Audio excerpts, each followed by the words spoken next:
Woodward Sports Network, let's go! Yeah, on a celebration Monday, welcome to the Woodward Sports Network. This is the Morning Woodward Show. My name is Stick. To my right this morning. What up, though? It's Corey. To my left this morning. Joey, good morning there. And then we have Alex making sure we all look good on producer cam, and Fish making sure we sound good on the audio. Adam's running around this morning. Whew, man. Yesterday, I was nervous going into the game, but Michigan did it. Michigan pulled it out 76-58 over Florida State, and I literally got to kick my feet up for the last 6 minutes of that game and just enjoy it. Like, there was no stress the last 6 minutes of that game. Things that you just don't expect to see right now, because we were all talking a little smack about them at the end of the season. Like, this team is inconsistent. They've been so flaky. And then on top of that, to add the cherry on top, Isaiah Livers goes down. But now seeing this team playing together and just Eli Brooks and Mike Smith bringing up the ball and just the chemistry along this entire team, and then Brandon John stepping up. Like, this team I feel confident in right now. Yeah, that's the thing. With Brandon John stepping up, it kind of reminded me of last game when Shawnee Brown stepped up and Brooks stepped up. And that's what you're getting out of Michigan right now, is you don't know who exactly is going to light you on fire. And you saw this layup by Mike Smith. That was after Florida State hit 2 threes to get kind of back in the game. I think they cut it to 4 at that point. But that three-point play right there was just like, all right, we can wrap this up. That was their little run. It's now over, because these guys were just taking it to them. And then you see Juwan Howard's son doing his damn thing. And look how excited Pops is. That's got to be a feeling you can't describe right there. Right. That was the Michigan that I wanted to see. They stepped up the entire game. Their defense was phenomenal. 24 points off turnovers, 50 points in the paint. They just were aggressive all game. And kudos to Juwan Howard for having the Wolverines prepared for that game. At the Florida State's athleticism, I thought it was going to be a big problem for him. No problem at all. And you know what? I was kind of worried at first, because Brandon, you guys seen Blue Chips, right? Oh, yeah. Brandon Johns Jr., man, he was giving me some scares out there. He had like a weird sequence in the first half, back and forth, good plays, and then I don't know what he was doing. I thought he was point shaving for a quick second. Hate to say it, but looking up at the clock. It just looked at it like, all right, let me go ahead and what can I get away with? But Mike Smith, Eli Brooks, box score doesn't tell how great they played. They were just phenomenal. But man, Franz Wagner, 13 points, 10 rebounds, 5 dimes, a block. He was just great. It was just a total team effort. Yeah, and I'm watching that game yesterday, and I'm sitting there thinking, like, I'm already gonna miss this team. Like, I'm starting to get like how I get at the end of NFL seasons when I know that playoff games are dwindling down. We know obviously this tournament is dwindling down in games, but I have thoroughly enjoyed watching Michigan the past 2 games, especially against LSU and against Florida State. I mean, obviously against LSU it was a bit of a struggle, but they figured it out, and you could see this team gel, and they're just a lot of fun to watch when this team is clicking. Yeah, and that carried over from that LSU. The LSU game, I believe that carried over because of how they locked up in that second half. They carried that same intensity over to this game, and I gotta be honest, they look like they're gonna be a tough out. They're gonna be the team that can take down Gonzaga. You think so? I believe so. I would just want to see how they were gonna come back from playing, back-to-back teams with great athleticism. They pulled out a great win against LSU, then they just came out and dominated Florida State. So, curious to see what's going to happen in the next game, but I think they're going to go all the way. What's crazy is you run through the entire roster and you look at the stats, and there's not anyone that really just stood out on the numbers. No. But then you go through every single person and you're like, damn, he had one hell of a game. Shawnee Brown, he stepped up. He had one hell of a game. Like, everybody on this team played their role so perfectly, and that's what I want to see more of. It's not like Michigan's that team that just has a standout star. It's just so spread evenly throughout the entire court. Yeah, and that's got to be attributed to the coaching, right? I mean, how much more can we talk about what Juwan Howard has done with this program over the past 2 years? Well, literally, when they had Livers go down, it was kind of a struggle, right? And they were trying to find their feet, and everybody was just kind of like, All right, I don't know if Michigan can do it this year without Livers. But then you give Juwan Howard that entire week to prep for an LSU or a Florida State, and you're seeing the coaching coming through. Like, you're seeing how they were attacking the post with the high-low. You're seeing how Mike Smith is bringing the ball up to break the full-court press, and Hunter Dickinson, a big man, is a part of your press break, which you don't normally see often. So I love how Howard has these guys going, man. The one play, though, that really made a difference in this game was that step-back three from Mike Smith. When was that? Like 10 minutes left in the first half? Yeah. Because we all text each other. Because I've been going off about Mike Smith taking step-back three-pointers ever since he did it against Michigan State and lost. Like, that was, to me, that was such a horrible play. And then they tried it again a couple games later. Once again, absolutely nothing. Who was that against? It was Ohio State, wasn't it? Was that Ohio State Yep. when they lost to Ohio State? Yeah. And by a miracle, yesterday, that step-back three actually hit in the first half, and we all text each other like, hey. I love this step-back. Right, step-back threes, baby. When it works, it works. When it doesn't, we get losses like Ohio State. But like, you look at the entire game, I mean, the offensive end on the Michigan court was amazing. But then you look at Florida State, they couldn't hit shit. Right. They couldn't. Like, I was like, if I was out there, I could have hit better shots than these guys. Yeah, they were Like, 0 of 7 from 3 in the first half. I loved every second of it. Yeah, and ended up being 5 of 20 for the game. Yeah, but that second half was where things really got out of hand for them. In the second half, they shot 46%, and Michigan shot close to 70%. So that's when they broke that gap wide open and took over that whole game. And this is the fourth appearance in the Elite Eight in the last 8 years. Like, let that sink in for a second. 4 out of 8 last seasons, we've gone to the Elite Eight, and that's something that's just so amazing. Yeah, I mean, it's showing that Michigan is a basketball school. And I know football is their mainstay, but damn, they've done a great job with this program. And really, I hate to bring up Michigan State in this moment, but all I could think of was watching UCLA yesterday. Like, damn, this could have been Michigan State. We could have been talking about this for the next 2 days. Michigan State in the Elite Eight. But State didn't make it. Michigan did, so I don't want to spend too much time on State, but how fun would that have been as an entire state to have that going on? This would have been at least 48 hours worth of great material. But Right. It would have filled content for us for sure. But instead, Izzo had to go and grab Gabe Brown and lose his locker room, and here we are. You think that was part of it? They were up going into half, and then that happened, and they come out and they lose. That's something happened in between there and coming back out in the court. You just don't lose it like that. See, I got yelled at by Darren McCarty and Maz for saying that you can't do that to your players. And they were calling me weak, calling me soft, and it's like, listen, you can't grip up your players like that. And you're saying that you think it affected the end of the game. Because here's the thing. I get where you're coming from, where it's like we kind of grew up with tougher coaches, seeing guys get in each other's face and that kind of stuff. I get it. I didn't have a problem with Izzo doing it.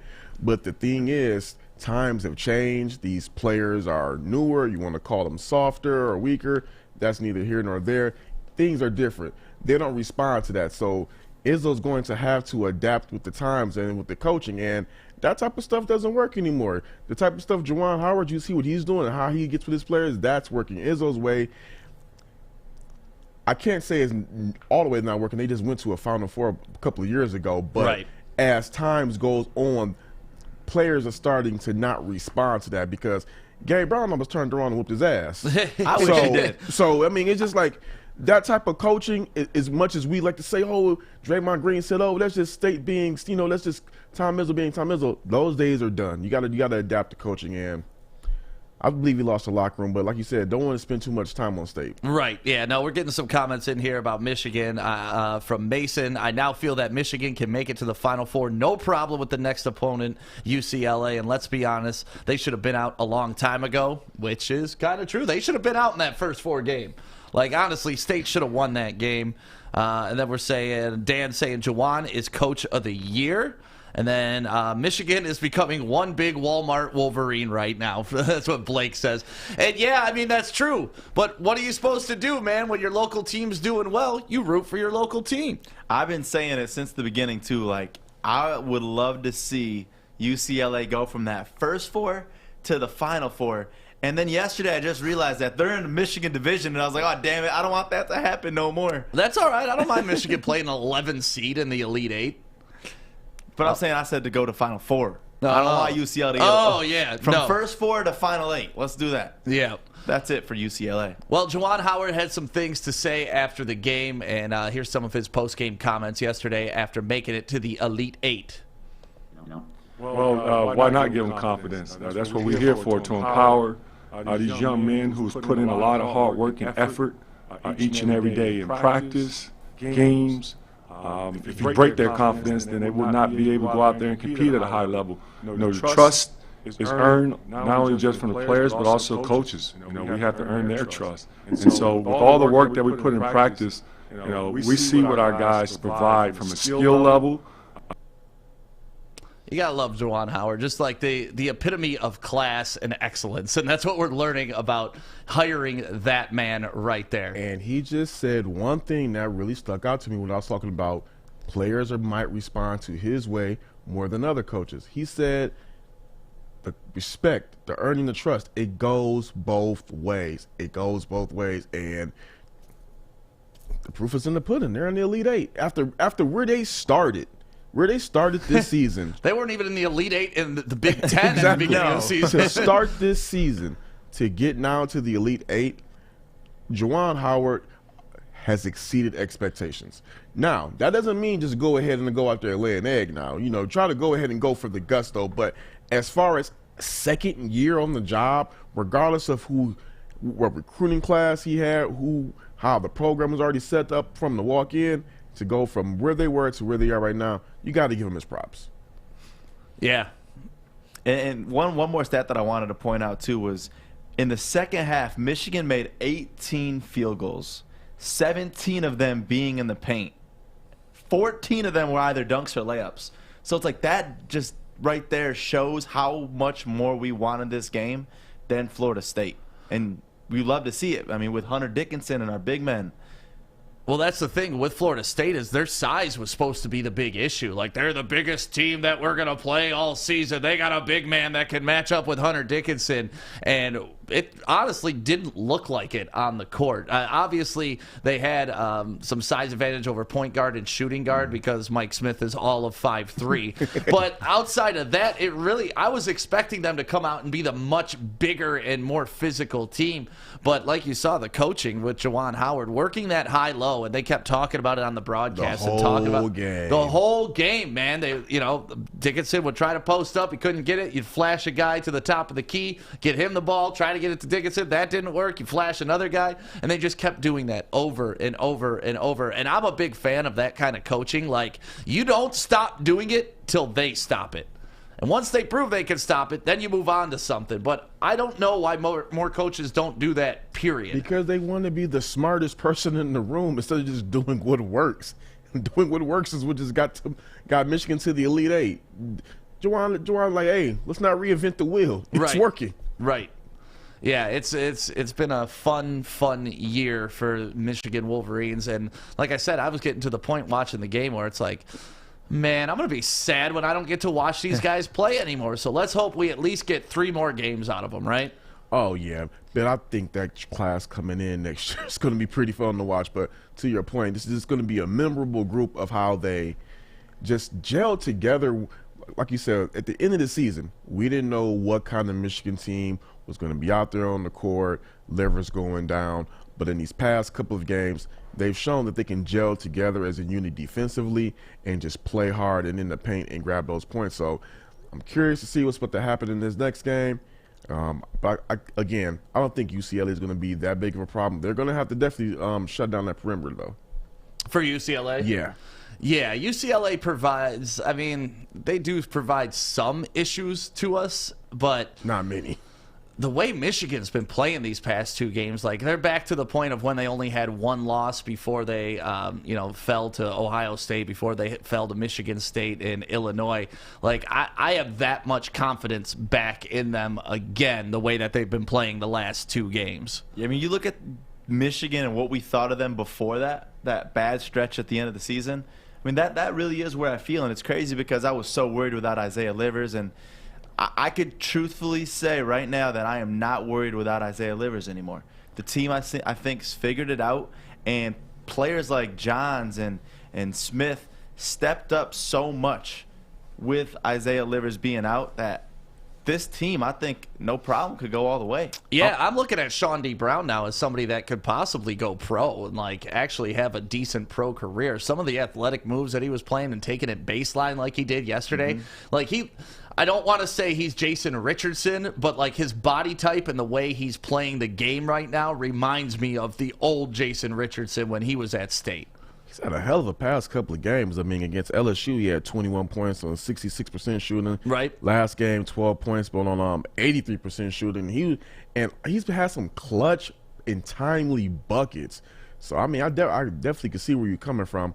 But, man, I just want to pause on I feel that they can do it without Livers. I really do. I just don't want to just get too comfortable. Right. You know what I'm saying? Like, if Livers can come back, that'd be great. And I'm glad that Juwan Howard talked about that, because to start the broadcast of the game, they were saying Livers was out for the tournament. Yep. And then Juwan kind of cleaned that up and said out indefinitely.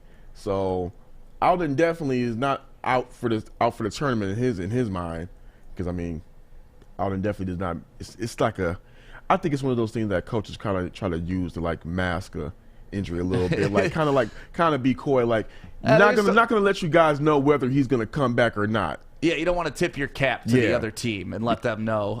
Got a question here. So my next question for you guys is from Mason in the chat right now. Do you guys think with the extra year of eligibility provided by the NCAA that there'll be a chance that Isaiah could come back for next season?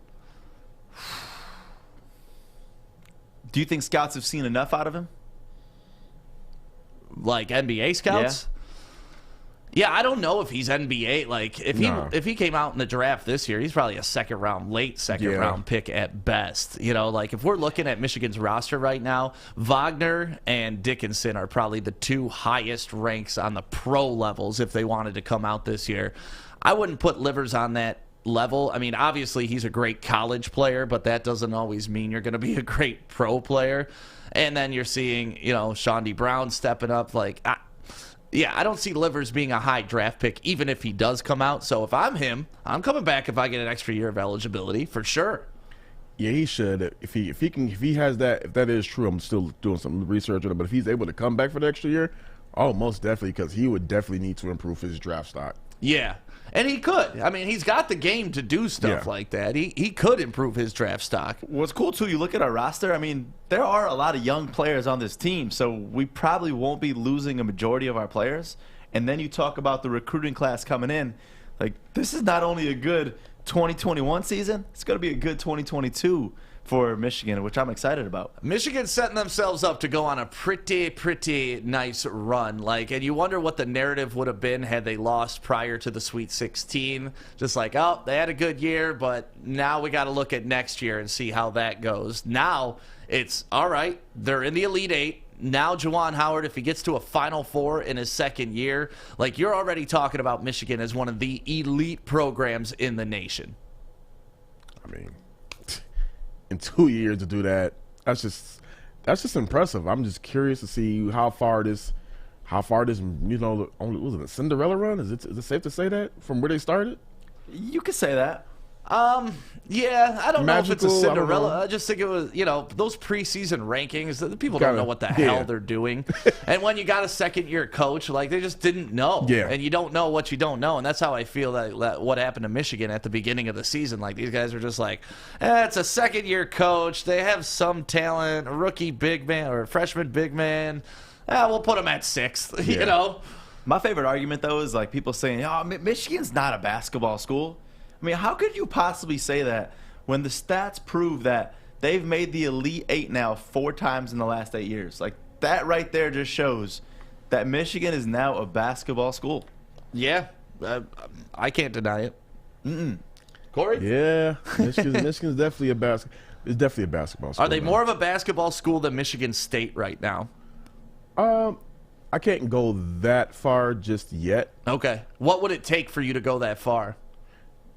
Michigan has to go ahead and hit this national championship. Win it or just get in it? Get there. Okay. Because they will have already had more recent success than Michigan State is just, totaling it. If they go ahead and win the whole thing, then I think that tilts it. Yeah, I don't want to be a prisoner of the moment and just because Michigan's the hot team right now, forget everything that Tom Izzo ever did. But looking at the writing on the wall, just with a recruiting class coming in, where the teams are at now, the dissension in the locker room, how Tom Izzo's old school style may not mix with these new school kids, you're looking at Michigan becoming the dominant basketball program here for probably the next 5 to 10 years, unless Michigan State just has an enormous draft class like the Flintstones, or recruiting class like the Flintstones or something like that. I don't think acknowledging that the tide is shifting is saying it's forgetting what Izzo has done. It's merely just saying that Juwan Howard has arrived. Right. And that he is now starting to just shift things in their favor of making it more balanced, or just go ahead and taking that step above Michigan State. And I believe with the recruiting classes that he has coming in, the way his personality is just on display, all the kids, you see them having fun and buying into him. Everybody is seeing that. They're seeing how far he has gotten them in his second year as the coach, Elite Eight. This is going to be good for Michigan moving forward. And I think that for Tom Izzo, he's going to have to kind of step up his recruiting and step up things to make Michigan State a more attractive program moving forward, because I think on paper, Michigan is going to look like the more fun program to attend for these kids. How Michigan State was, like, all right, everybody got to go to Michigan State, everybody got to go to Michigan State, them days are dead. Yeah, it's definitely interesting. I was never a top basketball recruit, but if I was right now and I had an offer from Michigan and Michigan State, it would be a tough decision. It really would be a super tough decision for me. Is it just because of what Michigan State has done in history? Because right now, when you look at it as a player, I want to play with a guy like Juwan Howard. Yeah, I mean, but you look back on history, and for Tom Izzo, if you stayed there to your senior year, you were making a Final Four. Like, essentially, that was it. Yeah. And that streak's been broken, but that model of consistency over that long of time just shows you that the guy knows what the hell he's doing. And, some kids grow up loving Michigan State. Like, I don't know. Right now would be a tough decision. 5 years ago, to me, easy decision. I'm going to State. Like, it's that easy. 10 years ago, it's easy. I'm going to State. And that's what I think Juwan Howard is doing right now. He's making it an actual decision. He's closing that gap where it's like, okay, Michigan and Michigan State for our basketball is now becoming, wow, I really got to think about this. Right. Well, we get to look ahead to the team that beat Michigan State in the Elite Eight. Obviously, Michigan's taking on UCLA. And the fun part about this, UCLA and USC are both in the Elite Eight, which is the first time UCLA and USC are in the Elite Eight at the same time ever. And the Pac-12 has 3 teams in the Elite Eight right now, which is absolutely crazy to me. Oregon State, and then you got USC, and then UCLA. So all this talk about the Big Ten being the toughest conference coming in, and it looks like the Pac-12 is the toughest conference if we're going strictly by this tournament. Gotta go. I mean, I did not believe it coming into the tournament, but hey, single game elimination, Big Ten and strap up, Pac-12 did. You got to give them their respect. Can we just talk about how Alabama hits this buzzer beater from the logo to send it into overtime? Alex Reese steps in off the bench, hits this three-pointer, only 3 points of the entire game, and they still can't close. Like, that was his only bucket that he made the entire game. Then they go into overtime and get their ass beat by 10 points. He kept his hand up, though. See, he kept his hand up that whole time. Look how long he keeps it up there. Look at it. It's still up. Still up. People dapping him up. Still up. Still up. And you'll even see it like, still up. Still up. You got You know you what? Gotta keep it up. And then that's why his hand is still up at home. Right. I mean, UCLA, they had to go ahead and win that game because it should not have went to overtime. They should have fouled the guy, but that's neither here nor there.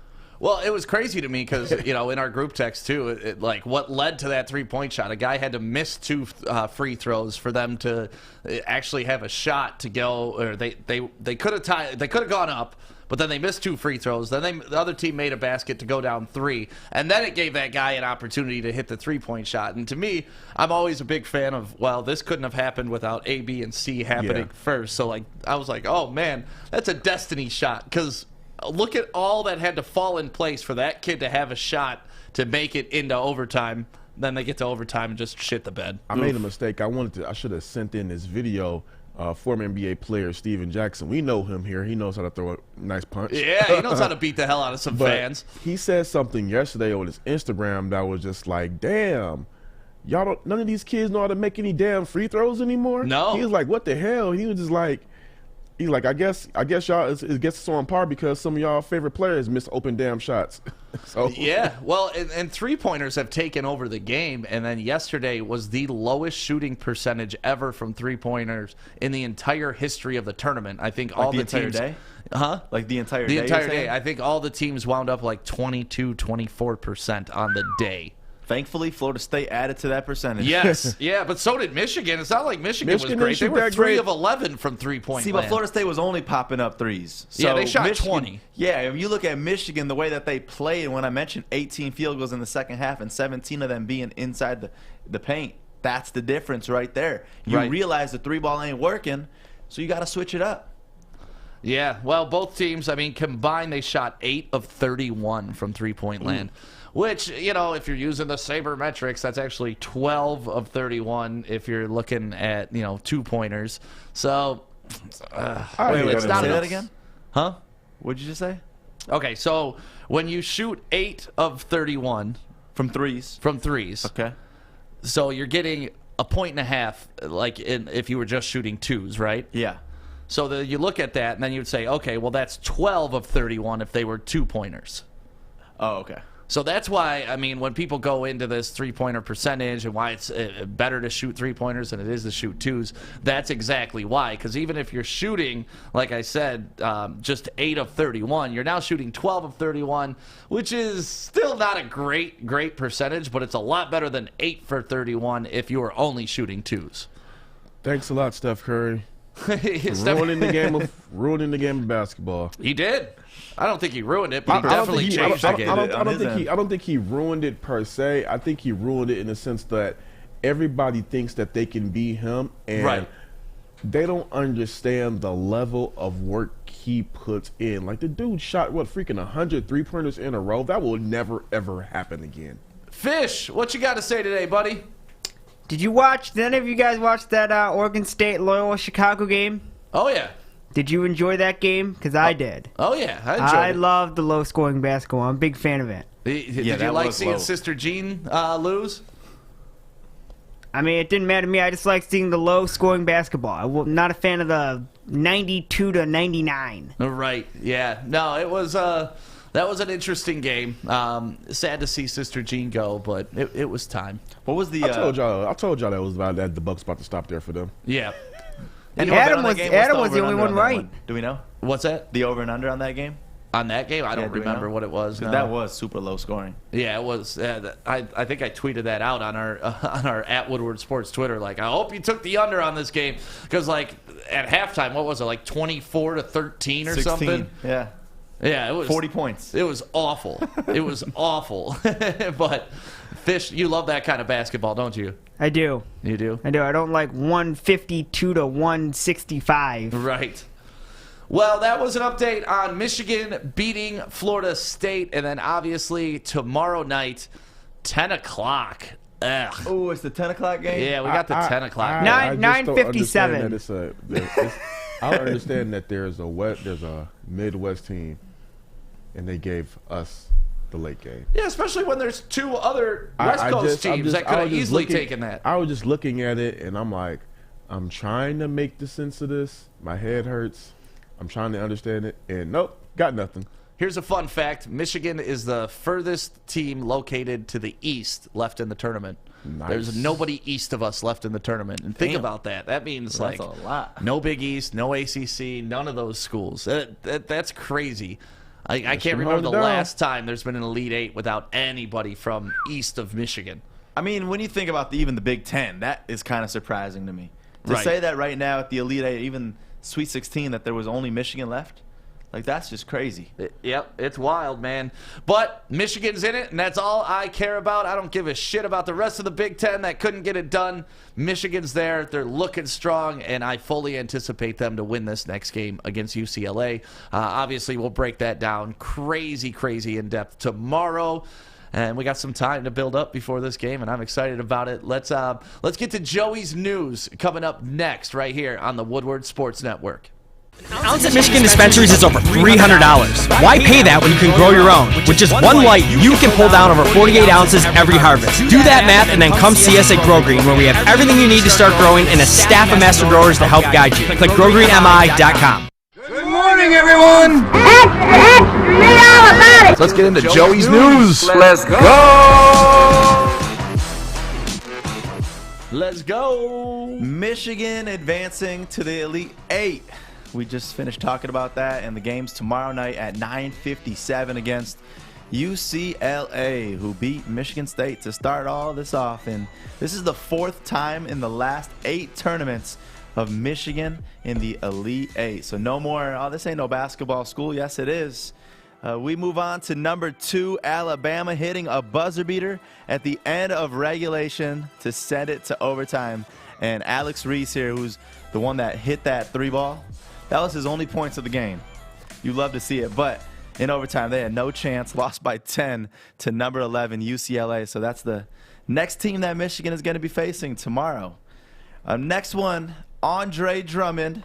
Is he going to be the answer for the Lakers for a repeat title run? What do you guys think of Andre Drummond? Absolutely. Just a super smart move by the Los Angeles Lakers bringing in Andre Drummond. Look, that is who I said the Brooklyn Nets should have brought in. Yep. Not Blake Griffin. LaMarcus Aldridge. Hold on, my bad. I said that wrong. Not Blake Benedict Arnold Griffin. Oh, get him. Not LaMarcus Aldridge. Andre Drummond. Andre Drummond is the key piece to the Lakers being able to repeat. He's still young. He's in his prime. You're adding a guy that's what 15 and 17 every game. Add that with AD, and then you got Brock. AD doesn't have to play center anymore. That for real. So my thing that I love is that they do these comparisons, Lakers squad versus Nets squad, and they got Blake Griffin present. Like, I get Blake Griffin doing okay. He dropped like 17 against the Pistons the other day, but it's like when you look at who they could have got in a young Andre Drummond, a 27-year-old, still, I mean, you could say at his peak in his career. I mean, he's been playing so well, 17.5 points per game, 13.5 rebounds in this season. I think that's a great addition, and he posted that one photo saying, back to work with the purple and gold heart. I got to go ahead, Ryan and Justin. If you think Andre Drummond cannot play basketball, you don't know basketball. Flat out. He's not that typical step out center of the new age. He's just a guy who cleans the boards, block shots, great on the help defense. That's just who he is. And the problem is he sucked in Detroit because they did not have a point guard that knew how to run pick and roll with him. Reggie Jackson was a freaking ball hog. The one stretch of Andre Drummond's best stretch was when they got rid of Josh Smith. They had Brandon Jennings. They went on that 13-game win streak. Him and Brandon Jennings were running that pick and roll great. Even when Derrick Rose was healthy, with the little time he was healthy, they ran the pick and roll great. Drummond is just an older dinosaur type of center, so he's not appreciated. When you see him and Anthony Davis these playoffs, everybody's gonna walk back all of that talk about Andre Drummond. Then I can't wait to see everybody eat the crow, and I'm gonna serve it up hot. Thoughts on that, Stick? You're just looking, shaking your head. Yeah, I'm just sitting up here listening to two dudes stroke Andre Drummond. No, we ain't stroking. Like, get the hell out of here. Andre Drummond was trash when he was in Detroit. He was not trash trash when he was in Cleveland. You can't say he's he was going to be trash. trash as AD's backup when he's with the He led the league Lakers. in rebounds like what, 5 consecutive Because years. we were the horrible team missing all the damn shots, You're man. acting like Andre Drummond is the He's- player that's supposed to take this team to the ship. Andre Drummond plays his job so well, and that's all you could He's gonna expect. do out of his him. role. Exactly. He's going to be a great 8th man on the Lakers. That's He's it. gonna be He's gonna be the starting He ain't center. gonna be Start. Yes, starting. he is. Watch. He's going to be starting over AD. No, you guys are hey, no. both on What's fucking gonna, crack. Here's what's going to AD's happen. gone for a long time, They're first going to off. put. Okay, when AD comes back, who's starting? He gets his shot right now. Here's what's going to happen. When AD comes back, Andre's going to be starting center. AD's going to move back to his natural position at the power forward. Brown's going to play the 3. KCP at the 2. Dennis Schroeder at the 1. Simple. No, it's not simple. You It can't is. put Andre Drummond and AD on the court at the same time. How? That Andre just shows Drummond how is a stacked. poor man's AD. He as soon as AD comes back, Andre Drummond is relegated to the bench, and that's it. He's a Let's poor put some man's money on AD, it. but he got AD, so that don't matter. I put $10 that they start Andre and Anthony Davis. At what point? I mean, at As soon some as- point, soon as fine. They may AD have comes that, back- but that's not going to be their consistent starting lineup. It is. No, it isn't. It is. Watch. Dude, I'm that telling would be you. such a disaster. There'd be zero spacing on the floor. You have 2 9-footers just eating up the paint. Andre Drummond can't shoot, so you don't have to lag off. You don't like, need him to shoot.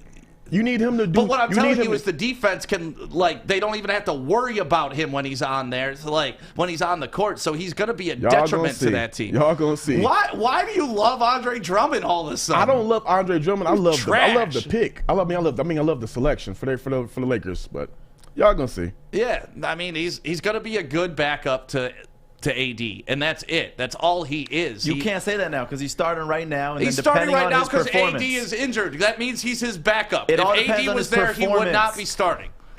all Again, his performance. you're gonna see. It's gonna be. I Fun. I've seen his whole career what the dude can do, and it's nothing. They've posted the starting 5 that they're going to compare from Brooklyn to LA. Oh, I know. We're gonna talk in that about it. graphic, it was the lineup that Corey just mentioned. You can't argue that. That's what they put out. Who, the Lakers or just random fans on Twitter? All of them, even all There the is no potential closing Okay, here's the lineups. thing. Here's That's the thing. potential. Here's the thing because they went over this. Andre Drummond went to the Lakers because they told him he was going to be a starting center because that's the reason he didn't go to New York. The Knicks were in the same running to get him. The Knicks cannot promise him a starting position. The Lakers are trying to still get JaVale McGee and bring JaVale McGee back in to be the center because Montrezl Harrell cannot be the starting center. Marc Gasol. He cannot be the starting center. They need a starting center. They cannot have that much pressure on Anthony Davis moving forward. So what you do is when you put Andre Drummond at center, it takes a lot of the defensive assignments that Anthony Davis has to do. So now both of them down low, watch. I'm just gonna say, just watch it happen because it was going to be the same thing if he went to the Nets. He was going to be the starting center. You do not bring in Andre. Yes. You don't bring in Andre. They don't have AD, man. You guys just keep ignoring the biggest part of this equation. But AD cannot be a starting center when you got Andre Drummond there. You don't need him to be. You don't need him to be. So you're putting AD at the 4? That's where AD That's where he is. That's where he naturally's been. Yeah. Always. Yeah. AD Not with Andre Drummond. Not with Andre Drummond. AD You just was can't not do a it. 5. AD was not a 5 until he went to the Lakers because remember when he was on the Pelicans it was AD and And how did DeMarcus that work Cousins. out when he was playing 4? I mean, DeMarcus Cousins got injured. But And according to AD you could say- guys, if you get injured, it doesn't matter. He's still the starter. Like, it just makes no It's all sense on to me. performance. I mean, listen, if Andre Drummond starts playing like shit, I'm sure that maybe that might be a discussion. But as of right now, you can't argue that. I can't wait to join Justin's show because I'm about to light his ass up on this one too. Yeah, I mean, that's fine. I'm with Justin on this. There's I'm about no to- way I'm those about- two I'm are about to going to light his ass up coexist like a on the Christmas court tree. at the same time. Like, there's Christmas in spacing March. involved in Christmas in basketball. April. There's strategy involved in basketball. And having gumpy-ass Andre Drummond out there just eating up space is not going to be the answer for the Lakers. But it is fun to see LeBron panicking because somebody else created a super Hey, Adam, team. man, come up here. We'll Adam, talk about that stop later. being Twitter fingers. You're going to see LeBron step up and lead this squad back to another repeat title. Okay. You're going to see it. Yep. All right. You're gonna Well, see we're it. going to talk about the LeBron KD battle coming up later on in the show, and I can't wait to school all y'all. And with that said, Drummond hasn't played since February 12th. So now we Elite. get to see him back on the court.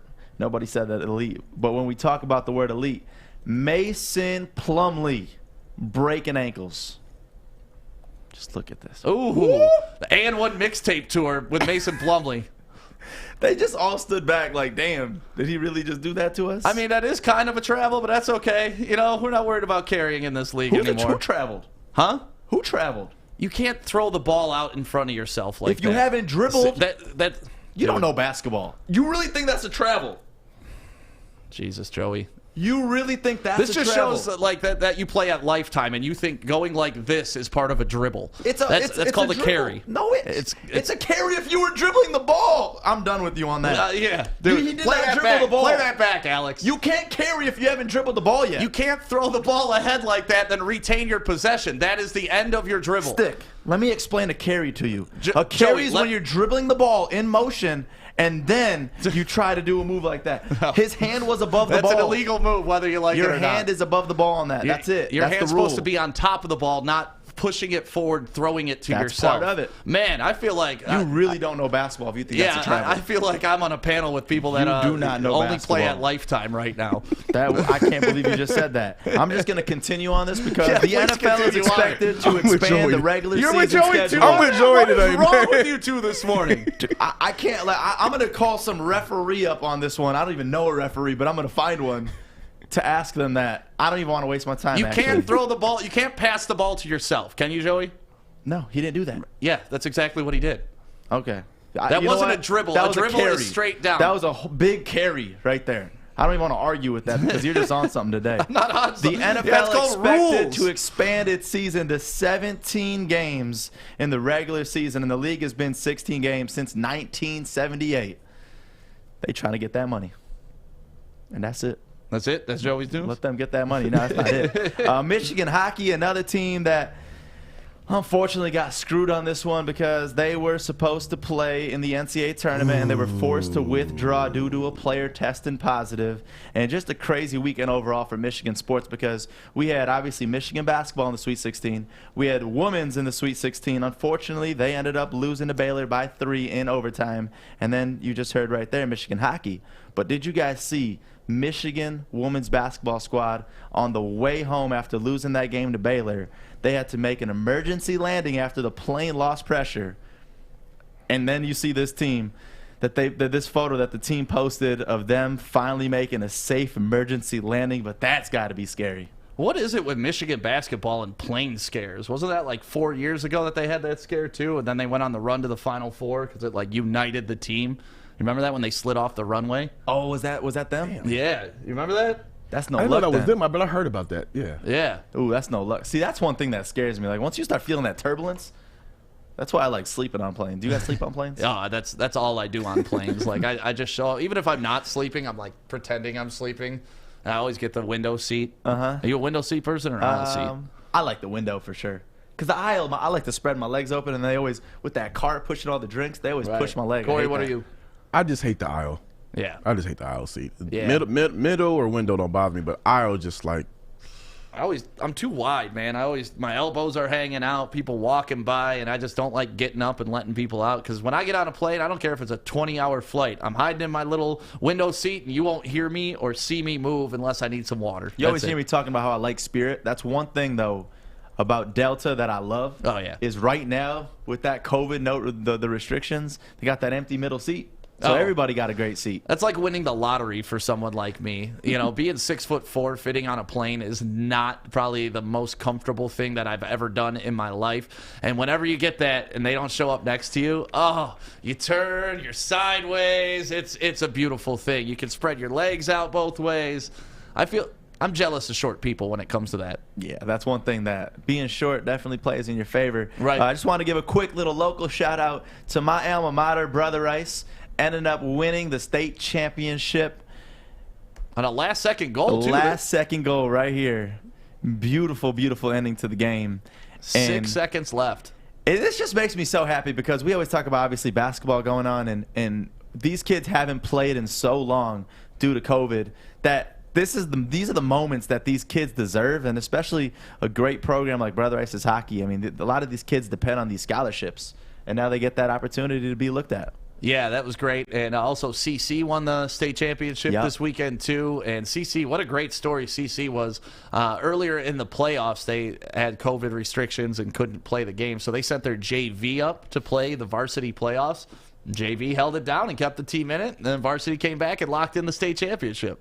I didn't know that. You didn't know that? That's amazing. Isn't that a cool story? That's so cool. They must have kept the JV on the whole team, didn't they? I don't think you can keep. I think you can there's only probably a carry a limit. certain amount of players. That's a good But point. yeah, some people were pissed at it. Some people pointed to how it's kind of unfair that even that school has better JV than varsity. But at the same time, if you can't beat them, get better. Exactly. That's it. Play harder. And the last local news I got is regarding Thursday, opening day.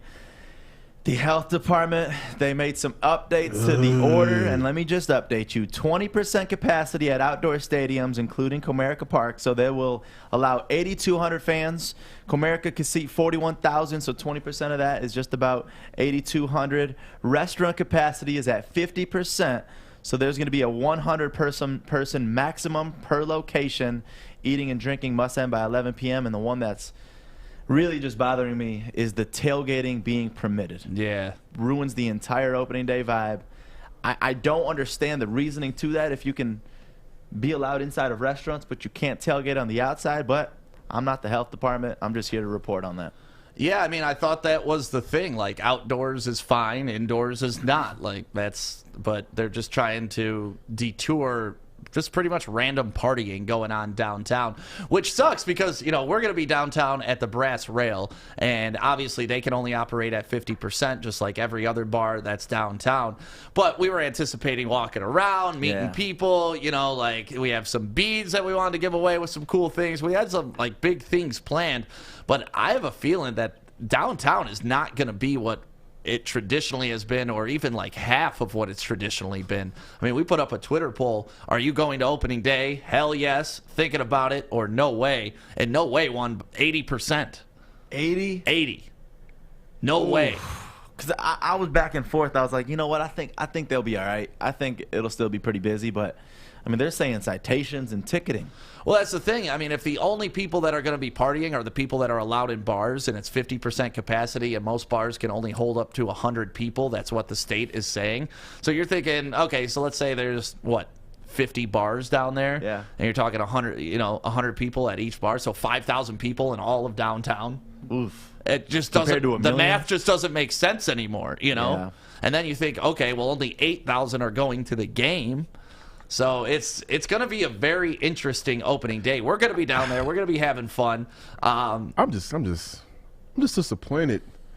I just really wanted that opening day spirit to be back after just everything that we've all went through just as a state and all the back and forth confusion. I just at least thought that, all right, cool. Opening day might be some sense of normalcy coming back to life, and get kicked in the nuts again. Yeah, no, I thought it was going to be like the official kickoff to summer almost. Yeah. Like the official take the shackles off. We're all ready to go, and Weather's starting to be nice. We all start feeling good, and then you hear this, especially to hear this 6 days before.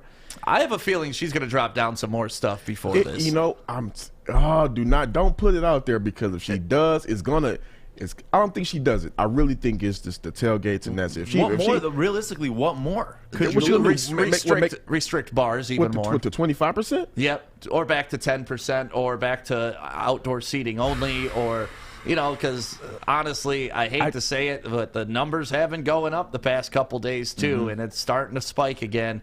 And I don't know what that's from. I'm not going to attribute it to anything. But all I know attribute is it to something. They've been going kind of crazy with them clubs. I pay attention to everything. I've been seeing the photos on Instagram and Facebook, and I can't front. It hasn't been a mask in sight. So if it goes back up, I already know some people I'm about to be calling everything but a child of God. blaming them. What you got, Fish? She is the type of person to just do that for opening day. She's going to close bars for opening day, and then the next day, all right, 50%. I mean, I can see Wednesday, that. 50%, Friday, 50%, Thursday, zoop. Call it a super spreader event or something like that. Fish hates government. I mean, you can tell it over the past couple of weeks. It's been coming up out of him. Well, I think Sean Baligian's bringing it out of him, because Baligian has something out for her too. I mean, listen, politics aside, safety is the biggest thing, and I want to get through this as fast as we can. My biggest thing has just been rip the Band-Aid off, treat us like adults, and let us know what we need to do, and we'll get it done. Right. we haven't gotten a clear message throughout all of this, and it's always been follow the science, follow the science, follow the science. And sometimes the science doesn't exactly match up with what they're doing, so it's tough to follow just the science. But either way, I just hope nothing else comes down before opening day, man. And it's just, you got to think of these businesses. Like, now we're to the point where you can't think of the fans anymore because you've taken away everything possible from the fans. Right. It's about the businesses. Like, they place these bar orders far in advance. Right. Now they're going to be sitting on all this liquor. Now they're going to be sitting on all these extra expenses that they've prepared for what could be the best, and now they're just dealing with what's the worst in terms of capacity and everything that they're allowed to operate on, and that's just not fair. Oh, and not to play our little, violin over here, but we've been preparing. We've been getting lots of ducks in a row. We've been making sure our broadcast equipment is good to be down there, making sure the setup's looking good, making sure we got the right mics, making sure we have T-shirts to give away. Like, we've been jumping through a lot of hoops, and for that rug to just be like, whoop, never mind, you can't be there. It's gonna suck if that happens. She's not going to do it. I'm telling you right now, she's not going to do it. Here's why. She cannot afford the blowback again. Again? What do you mean? She's done this plenty of times. I'm just saying. At this point, she doesn't give a shit about blowback. I think this one might be a little bit different because, like you said, now you're needling the businesses along to the point, and if you pull that rug from under them in the final hour, it's going to get uglier than I believe it's ever been. See, yes and no, because this is a Detroit-specific problem. Like opening day isn't done in Lansing, Grand Rapids, Traverse City, all the other cities around the state. The people that's in the state that will be affected by it, and in Detroit, I think they'll find a way to make their voices heard. Okay, yeah, well, I know a lot of my friends are bartenders in Detroit, bar owners, bar people that just like to go to the bar, and they're all very frustrated right now and don't really know what to do or how to plan.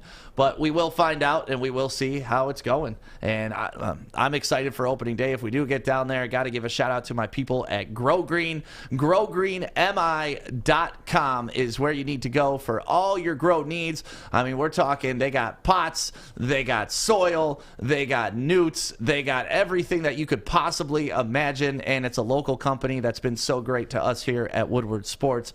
So make sure you check them out. Go to growgreenmi.com today, or if you head out there to Whitmore Lake, make sure you mention Woodward Sports, and they will hook you up with a free t-shirt or some other swag. That's pretty awesome, and shout out to my man PJ out there. Make sure you ask for PJ when you're out there, though, because he will make sure you get that t-shirt. Let's take a quick break. When we come back, Adam had a lot of bets going into the weekend. We're going to find out how he did with that, and we're going to find out what he's betting on tonight.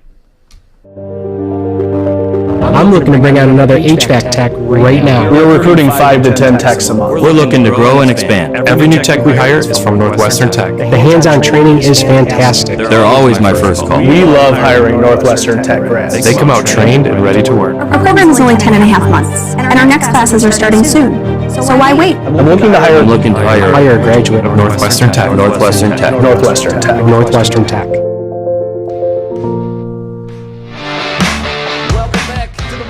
Show on the Woodward Sports Network. Thank you to everybody that's in the chat right now on YouTube and Facebook, also on Twitter. Make sure you retweet us. And if you're listening to the app, thank you so much. Terry Foster wrote a nice little blog about Woodward Sports over the weekend, and a lot of people on our Twitter were like, oh, how do I listen to you guys? How can I get a hold of you? So lots of people downloading the app, listening to us as an alternative to the same old damn opinions you've been getting in Detroit about sports for, I don't know, about the past 5 years. Same old opinions, too. It ain't just the same damn opinions. It's the same old man's opinions. Right. Same stupid Angry opinions. old man. So we brought Adam up here. He got his hair cut. He's looking sexy, and he's got bets on the way. Don't you, Adam? Yeah, I got bets. I'm just frustrated with your guys' conversation on Andre Johnson. Mine? Jeez, not you. I was with you the whole time. But what the fuck, Joey? How do you allow this to happen? It ain't allowing it. I mean, when you look at the team and where they're at, I mean, you can't discredit Andre Drummond. I know we rip on him because he's not the kind of person that's going to lead a team to a championship on his own. But you can't discredit the 17.5 and 13.5 rebounds that he gets a game. You can. I mean, the dude's a big man. You pair him up with the team that they got now, they're better than where they were. Listen, that's all I'm saying. Ricky Davis. You guys remember Ricky Davis? He averaged almost a triple-double for a month for the Cavaliers. Do you know why? Why? The Cavaliers were dog shit. And But so when LeBron, you're on a even dog with shit team, Pistons. somebody's got to put up the numbers. And that's what Andre Drummond does. He puts up the dog shit numbers on dog shit teams. And you want to say on the Pistons? Those teams were not great either, Joey. Look, Joey, Right, what you but- need to understand about Drummond is the knock isn't just about who he is as a person. It actually has nothing to do with that. He can rebound well. And that is it. He's a big boy. He should, clearly. So why are we going to give him so much credit for that? He's a good rebounder. That's it. He has no defensive game, no post game.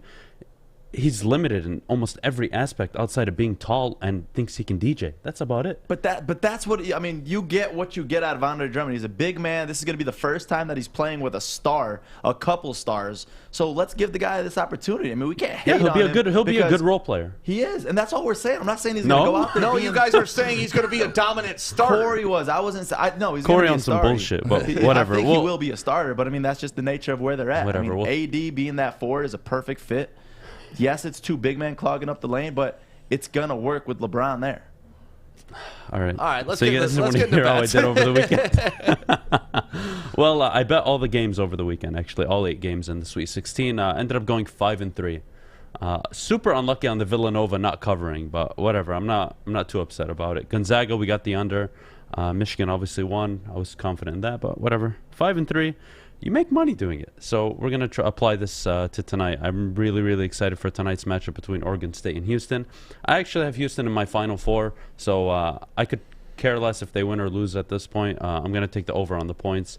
You can't tell me a Pac-12 team versus Houston, that game doesn't go over 129 points. Same way I felt about Oregon and USC going over at 138 last night. So I'm going to take the points. I really like it. So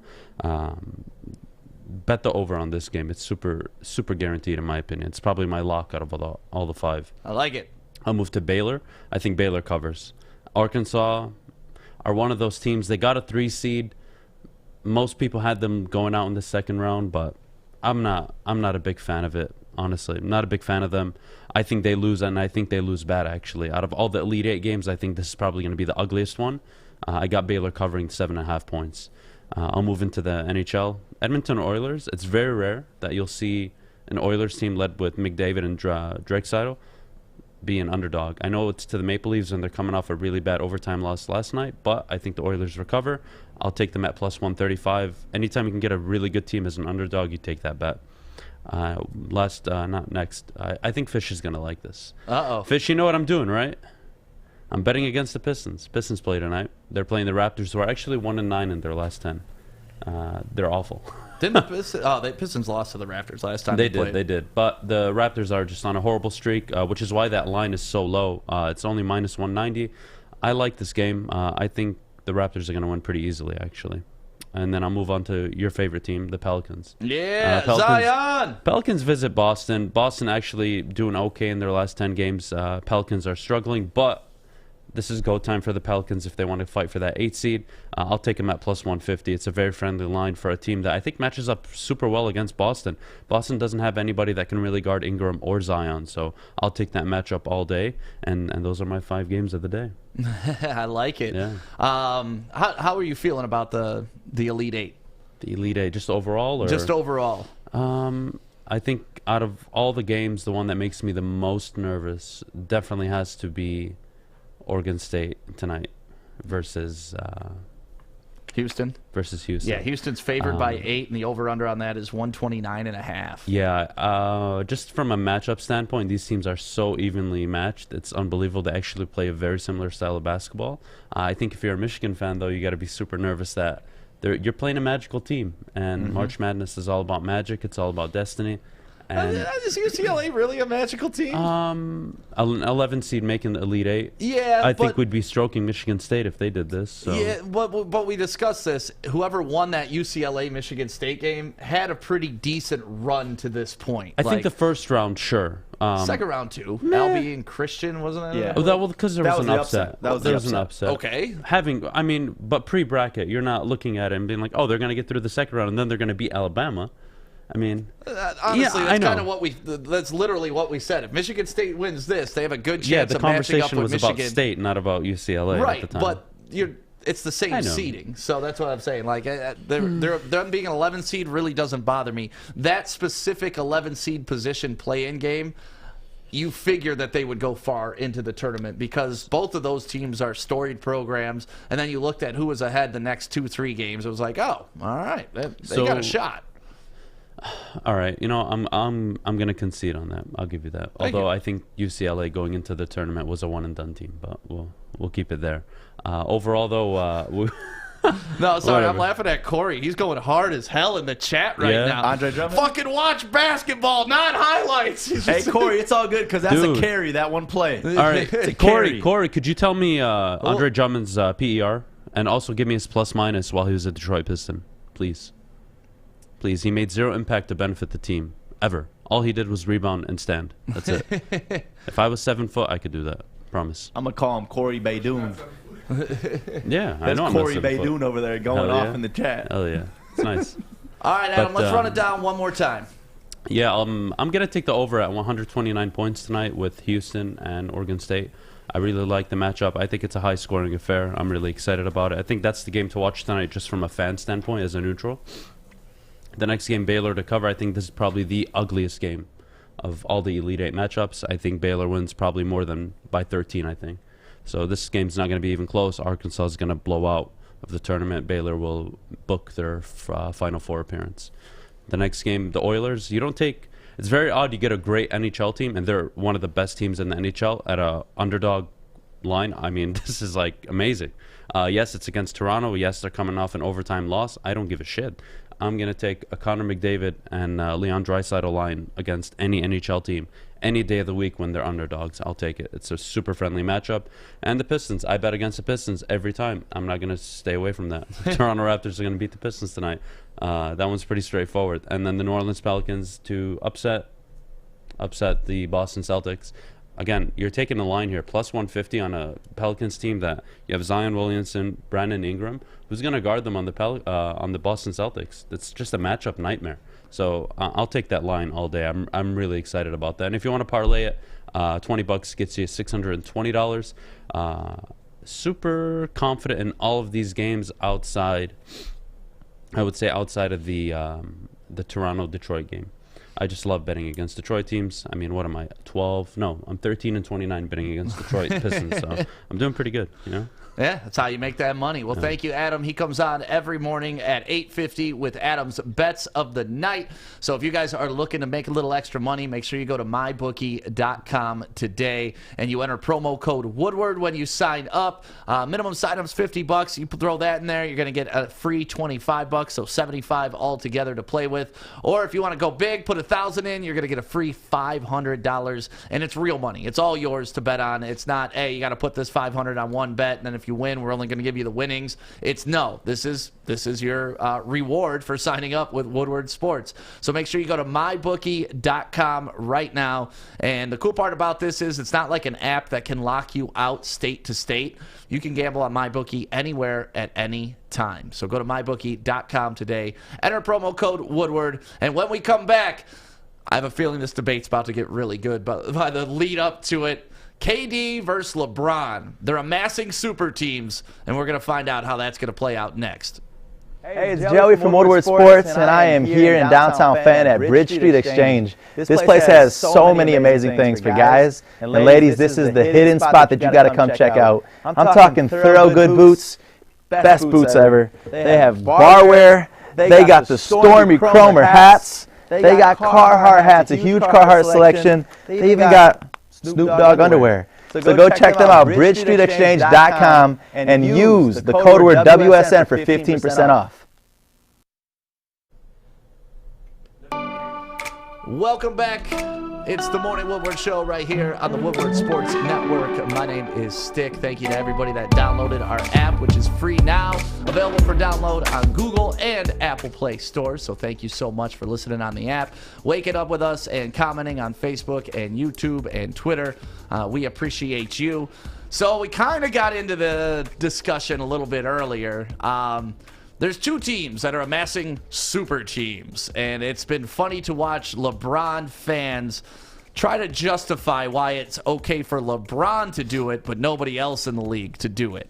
I've seen it on Twitter all weekend long. Oh, this is what they had to do to beat a 36-year-old LeBron James. It's like, no, man. This is the type of league that LeBron wanted, and it ain't so fun when the rabbit got the gun. That's really the term that kept coming in my head, is LeBron loves this when it works for LeBron. But when you got a guy like KD that everybody wants to play with because he may treat his teammates a little better than LeBron. You definitely don't know that, but okay. I think we do. You do. I have a idea of LeBron's character on teammates. I'll tell you about that later because I can't really tell you that story. Uh-oh. Yeah, but who does it back up, me or Joey? It backs up you. That's right. But, I mean, let's be honest. Like, even if we just seclude it to coaches, how LeBron has fucked coaches his entire career, like, you can tell he doesn't have any need for teammates either. First off, I want to hype out on something you said because it pissed me off too. Can we please retire the all this to be the 36-year-old bit? It's the most tired ass line post I'm seeing all over the net. It's tired. All of what? All of what? What? First off, I don't like the whole super team idea. I don't like it. That's just me. But at the same time, it ain't like it's foreign. Right. It's been super teams all the time. Hell, if you're in Detroit, you can't say shit about a super team. What about the 2002 Red Wings?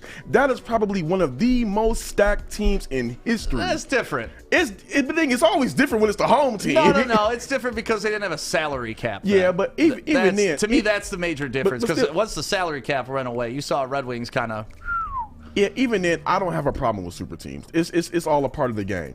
I don't have a problem with it because they are able. If you're able to go ahead and go buddy up and do it, hey, more power to you. Just to your point, if it's okay for LeBron to do it, then it's okay for KD to do it. When LeBron left Cleveland, first off, LeBron didn't even start the whole super team thing. This all got popped off in this recency social media era.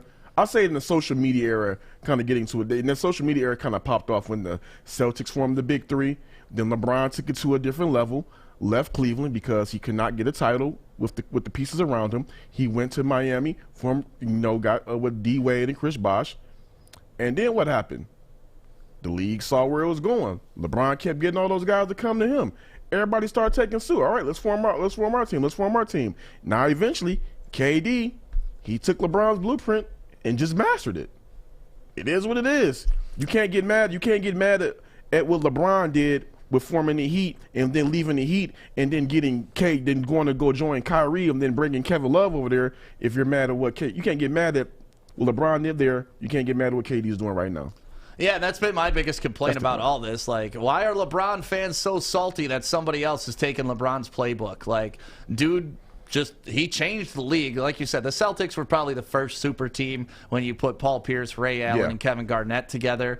They only got one championship. Like, the real super team is when Bosh and LeBron left where they were to go join Dwayne Wade to win championships.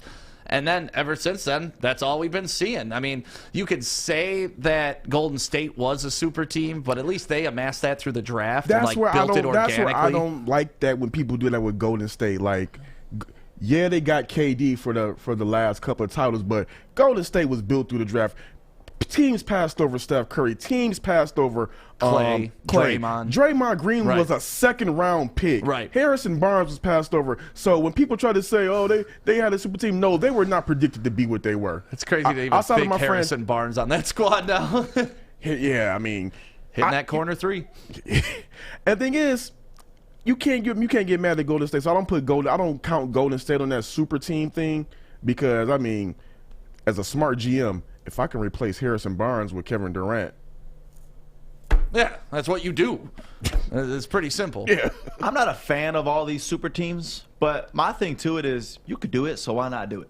I get you could always have that argument. LeBron could have done it on his own, but it ain't that for me. For me, it's look where they're at right now. You compare KD and who his teammates were, and then you compare LeBron and who his teammates were. And you look on stats, KD has killed it these last couple seasons. And you got to give it up for him on that. To me, KD's the best, like, pure basketball player ever to be born. Like, he is the prototype. I would take him. If I'm starting a franchise, I'm taking him over LeBron. That's your opinion. The one thing that kind of messed me up is like, okay, look, You got KD, Kyrie, James Harden. Cool. And then you got all the other veterans and whatnot that surrounded them. Right. LaMarcus Aldridge now, Blake Griffin now. Yep. You got all of them, right? Cleveland, LeBron, Kyrie, Kevin Love. That's essentially kind of almost the same thing to me. Yeah. And then they had surrounding veterans around them. That's What's exactly the what difference? it is. That's exactly what it is. The Heat, LeBron, Chris Bosh, Dwayne Wade, then a bunch of old savvy veterans. The Rashard Lewis's, the Ray Allens. It's no effing difference. This one just seems different, though. It just seems different because they're in your effing face with it. Right. That's all it is. Right, and especially now you see these players like Andre Drummond kind of like sitting out, forcing his way out. Like a lot of these players these days are just kind of forcing themselves out of these teams and these organizations, which is weird to me. That's why this one kind of feels, I guess you can say, cheap to some people because it's not like all of these. Okay, KD and Kyrie went as free agents. Cool. It's not like those weren't the same ways. James Harden threw his team under the bus and forced his way to Brooklyn. That is, I think, why this one is kind of getting some of the pushback that it is. Oh, look at Blake. Blake, played dead here for a whole season. Blake is a bitch. What Blake did was what they said in Batman with the you either live long enough to be the hero. Was it? How did that quote go? You either die a villain or something like that. There you go. Yeah, you either die a villain, live long enough. You either die a hero, or you live long enough to become the villain. Yeah, I keep forgetting how it goes. Yep. I had a long weekend, man. I already told you. But keep going though on the list. Andre Drummond hasn't played since February 12th. Like, right. There's so many that's just like, listen, if you want to go ahead and stack your team like LeBron did and whatnot, you could say, oh, I don't respect that. He couldn't do it on his own, but they still did it in a right way. But where you're just having players sitting out and doing this and forcing teams to do nothing else but trade you, that's where there's just the disrespect to the league. Yep, and disrespect to the game. And I guess if we really want to go back to the super team, because I saw a meme kind of mocking what the Nets are doing, and they held up jerseys of Karl Malone and Gary Payton joining the Lakers back in the day, because that was supposed to be the super team, if you guys remember. The only reason I did not have a problem with that super team is that Gary Payton and Karl Malone were clearly at the tail end of their careers. They still had a little bit left. But that's what they're saying about Blake and LaMarcus Aldridge, that they are the Gary Payton and Karl Malone joining this team. That's what they're saying. No. Hell no. Get the F out of here with that. No. I hope Stick just made that up to piss you off. Okay, they're man, really saying that? Yeah. No. Those are two players that are arguably in top 10 conversation of their position ever. Karl Malone's the number 2 scorer of all time. So of course he's at the time Malone at the end of his career, trying to chase a ring. I'm so glad that he didn't, because he's a punk and he didn't deserve it. But Gary Payton, all them Seattle teams great Seattle teams that he was on, Supersonics, couldn't get it done. I'm fine with him at the tail end of his career, just trying to go get one. Blake, I just don't like Blake right now because he's a bitch for what he did. He just did Detroit so dirty. Right. Sitting out, all right, hurt, this, that. Now all of a sudden, 15 pounds lighter, talking trash, going to the team. I still got it. Catching alley-oops. Yeah, catching alley-oops, getting flopping out there and getting beef stew ejected. Don't. Listen, though, Beef Stew elbowing Blake Griffin in the face is probably my favorite Piston memory of the last 5 years. I can't think of a better one. Can you? Anybody? There has been pretty much no memories that we can have. Exactly. So that is definitely a yes. The bar's here, definitely. But still, seeing Beef Stew come through and throw that elbow right to Blake's face, it made me so happy. It brought joy to my heart. It did. Even though we didn't end up winning that one, it's still okay. Yeah, they played tough that game, though. So at the end of the day, I mean, this is going to happen, and this is probably going to be the finals matchup, right? We're talking Brooklyn versus the Lakers, if the Lakers can stay healthy and actually make the playoffs. Because as much as you guys are jerking off Andre Drummond this morning, him being there isn't going to keep them in the top 2 seed. I mean, they won their past couple of games without LeBron and AD there. Right. Okay, so if we're looking at the Nets right now, you got James Harden, Kyrie Irving, Joe Harris, Kevin Durant, LaMarcus Aldridge as your starters. It's a pretty solid squad right there. And I'm going to be honest, I ain't worried about LaMarcus Aldridge. I ain't worried about Blake Griffin. They look nice, but if I had to pick between the Nets' 2 acquisitions, I would say LaMarcus Aldridge helps them out a lot more than Blake Griffin does. Oh, for sure. I just don't. Aldridge can actually shoot the damn ball. See, that's the main thing. He can hit a baseline jumper. Yeah. At full health, who are you taking out of these 2 squads? At full health? Yeah, if they're both entirely healthy. It's interesting because you look, the Lakers have the better big men. 3 through 5, the Lakers are dominant over what the Nets have. But if you look at 1 and 2, that's not even close. Right. Yeah. Not even close. So here's the thing. I'm just curious. It all comes down to how the Lakers gel defensively, because I believe that if the Lakers gel defensively, they're gonna go. They have the better team, because the Nets don't have no defense, none at all. They got scorers though. They have. The Nets are literally going to have to. I know you got to score more points to win the game. I'm not that stupid. What I'm just saying is, like, they literally have only their offense to rely on. That's it. They're going to have to rely on other teams just not showing up offensively. Yeah. And that's the big thing, though. You're mentioning that Lakers are still somehow pulling off these wins. And that's all they need to do. As long as they can pull off a couple wins to get them by until AD does come back, then it's going to be something. And I hate that the Lakers have that argument right now to where it's like, yeah, well, we're not entirely healthy, because by the time playoffs come around, we need this team to be healthy, because imagine just seeing these two going head-to-head. That would be unreal. That's what I want to see. Yeah, I'd rather see the Suns come out of the West. That team's definitely looking great, too. They're looking good, man. I like the way they play. I want to see some young blood in the finals. I'm sick of seeing LeBron's tired ass lose more than he wins.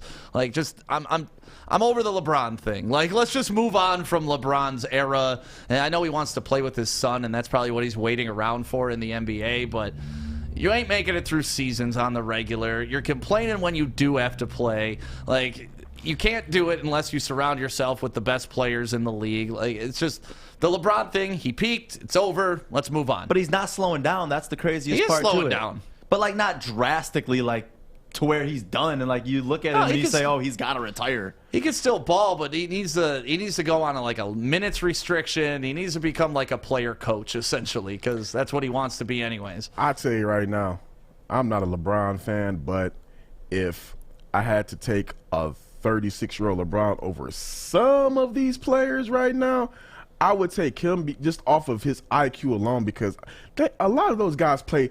They are faster right now than LeBron, and some of them are better shooters, but they are not as smart. Yeah, but look at the 2 out of the last 3 seasons. The dude just is injured. He's hurt a lot, and that's what happens when you have so much tread on them wheels. I mean, yeah, the dude has been playing deep in the playoffs for like the past, decade plus. No, he's earned it. So, yeah. I can't take away anything from I'm just saying LeBron. that's why he's had that tread. He's starting to slow down. Eventually, nobody. The one person that's undefeated is Father Time. Yep, the body wears down. That is definitely for sure. Joey, you want to give a shout out to your people at Bridge Street? I do, because that's one thing that never gets old, is the clothes that they got at that place in downtown Fenton. You got to go check it out for yourself. And maybe right now you're at work watching, listening. Just go to bridgestreetexchange.com. You can use the code word WSN, get 15% off your entire order. And that place just has so much Carhartt, so much Michigan brands, and it's truly supporting a local business. So go in there, say what up to Kevin, and shop and treat yourself. Bridge Street Exchange, downtown Fenton. And the NFL has officially added a 17th game to the schedule. Some players are not happy about it. We're going to talk about it next on Woodward Sports. Welcome to Crumble Cookies. It is Joey from Woodward Sports, and this is my new favorite spot where I like to spend my time, because they have the best cookies I've ever had in my entire life, and you won't regret coming here and trying them. Located off of Rochester Road, right next to the Imagine Theaters in Rochester Hills, it's Crumble Cookies. Come try these delicious cookies. They even got their own app. They got curbside pickup. They got delivery. You won't regret it. Just come try for yourself. You'll thank me later, I promise. Welcome back to the Morning Wood Show right here on the Woodward Sports Network, Detroit's all-digital sports network. Thank you guys for waking up with us and being a part of our morning. We appreciate you letting us be a part of yours. Got to say happy birthday to my girl Briar today. Happy birthday, Briar. Happy birthday. Celebrating big in Arizona. And the NFL also making some big moves, too. They are now adding a 17th game to the season. And a lot of the players, especially Alvin Kamara, is not happy about this. He is calling this literally, quote, some bullshit. And when you look at it from a business standpoint, it truthfully is, because their contract isn't changing at all, is it? Not that I'm aware of, no. So, I mean, you're getting one more. It's like in our world doing events. It's getting you to show up to another event without getting paid for that other event. And yeah, they're still getting paid a shit ton of money. Yeah, lots of money. But at the end of the day, I mean, why? It's just like how college players are starting to feel like they're getting taken advantage of because they're not getting paid, but the NCAA is getting all this money. They're only going to get one more game's worth of money to keep to themselves this time. Yeah, well, to me, the trade-off is hopefully they give them an extra bye week, and which they say is not going to happen. I think it will eventually, but they're going to limit a couple preseason games too. So less preseason, more regular season. If I'm a player, are you okay with that? I don't know. I mean, the preseason games alone, how long are they playing on average? A quarter? Maybe 2 quarters, depending on your position? Right. Yeah. I mean, traditionally in the preseason, it goes, your starters play the first series, and that's it. Right. Then the second game, they'll play like the first quarter, that's it. Third game, they'll play the first half. Fourth game is all just trying out your bench players to see if they're going to make the team. So, I mean, yeah, starters really aren't getting much of a break if they lose a preseason game. And you look at the taking away a preseason game, I mean, what's really the reason for that? Just to appease the crowd. Right. Honestly. And it's all about the money. I mean, when you get rid of one preseason game, which is probably making less money than a real season game, they're making all this money, and it's really what it comes down to. This is a business move. I was wondering why Corey was being so quiet, but he's still in the fucking chat arguing with people about basketball. About basketball. We're talking about football right now, Corey. You got a show to do, buddy. No, I was also looking at this, like, trying to find out, like, what is the whole point of going to the 17th game? Like, I don't see it. I just really don't see it. I just... So the Detroit Lions could be the first team ever to go 0-17. Like, what is the whole... I don't see the point from... I see it from a money standpoint, but, right. Like... Since I don't see 1978. how it enhances the game. It's been since 1978 that there's been 16 games. Why change it now? It does nothing to enhance the game besides giving the NFL more revenue. Exactly. I mean, you can follow everything. Like the answer to everything is follow the money. No matter what you're doing in life, follow the money. You will find the truth. So do you think a player has the right to an argument now to where, hey, I'm cool with this, but you got to pay us X amount? No, because the players agreed to this. What if it was part of the negotiation, and so somebody said, like, players got weed, but they got to play an extra game. Yeah. And if that was the, like, 1-for-1, I don't know. I mean, I love weed. I would make that trade. And and honestly, like, when I'm thinking about it, I know I'm a fan, right? Like, we're not professional athletes. We get to talk to professional athletes. We kind of get to look behind the curtain a little bit. If I was a kid growing up and you told me I got to play an extra game, I would have been the happiest kid on the planet. Yep. Now these pros that are making millions, you got to tell them they're playing an extra game, and they just throwing their hands up, throwing temper tantrums, being mad about it. But, you know, at the same time, guys, remember what you're doing here. You're playing a kid's game that everybody loves, and you're getting paid handsomely for it. So I get it sucks to play an extra game. But if somebody would have told you that when you were 10 years old, hey, you get to play an extra game this season, you would have been jacked out of your mind. But it's still a business at the end of the day. That's the hardest part to this, because it's like me telling you, hey, Stick, you got to work every single Saturday now, or something like different, to where it's like, for us, obviously, we love what we do. But think if you hate your job right now, and I'm sure there's a lot of you that hate their jobs, and you work at, I don't want to call out what place you work at, but you work at a place you don't like working, right, and they just add on this other day for you to work this other shift. It's the same thing. It's no different, because they look at it as a business, and that's what it is. Well, it looks like the Lions will be playing the Denver Broncos for our 17th game. That's the rumor on the street, which That's fine. I mean, if you're going to give us the 17th game, at least it's a winnable 17th game. I will say this. Field Yates posted a graphic of some of these proposed games. As much as I ain't with the 17th game, some of these 17th game matchups look pretty damn good. Who you got? Which ones you like? You got Packers at Chiefs. Vikings at Chargers could be interesting. Seahawks at Steelers.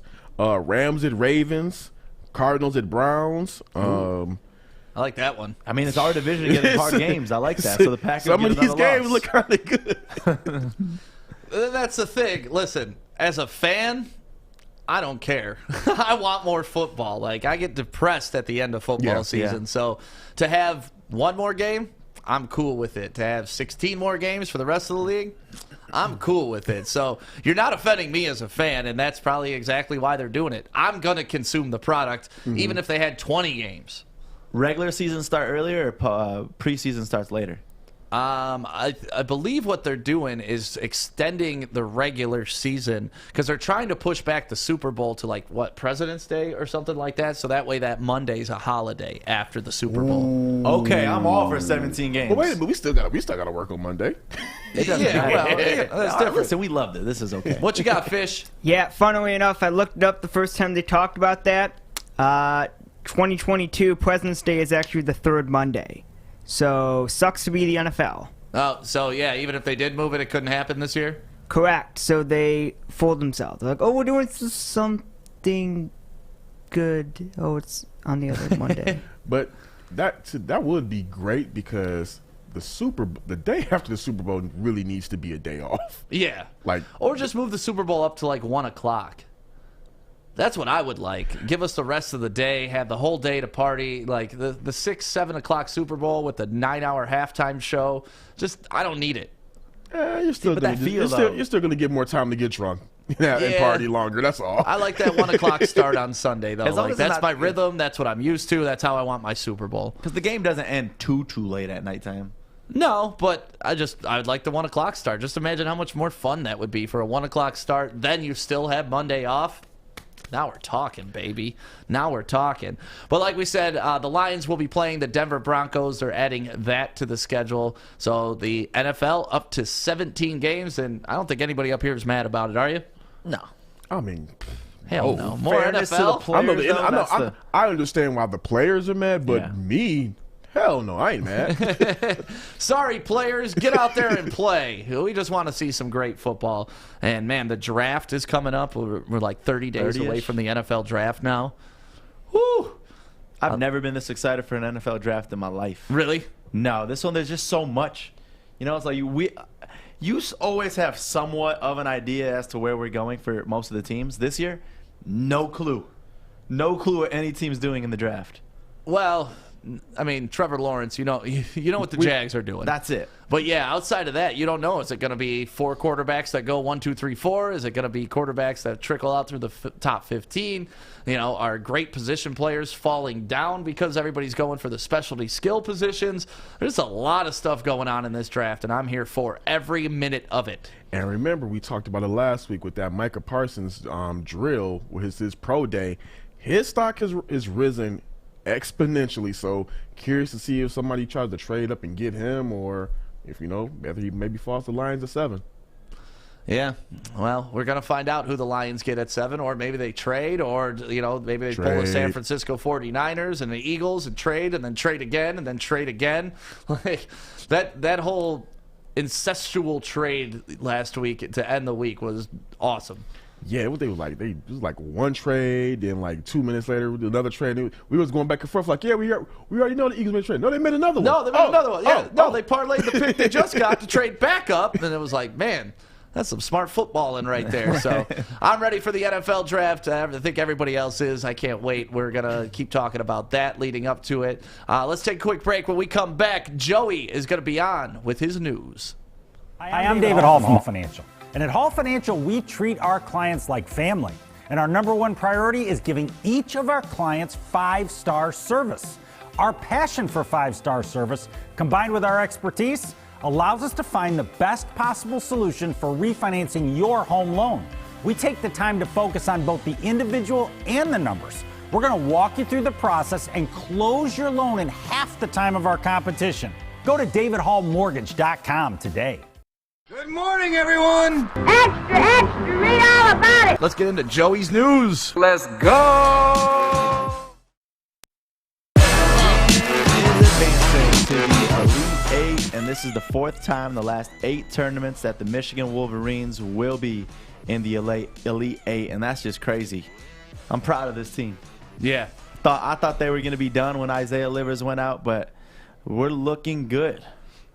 Not only looking good, looking like they're getting stronger. Yeah. Got to credit Juwan Howard for how he has regrouped this whole team. They're buying into whatever he's coaching them to do, and they've just looked pretty dominant defensively over the last 3 halves. Yeah, and then the team that we're going to be playing is number 2 Alabama, hitting a buzzer beater at the end of regulation to send it to overtime here on this play.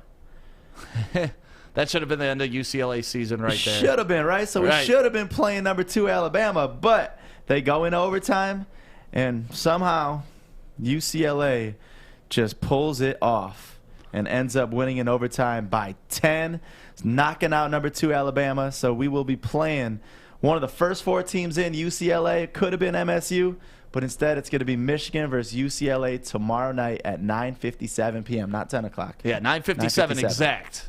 You think that that Reese holding his hand up in the air kind of made UCLA mad? He just kind of like because legend has it, he still has his hand up. Right. No, he kept his hand up a long time.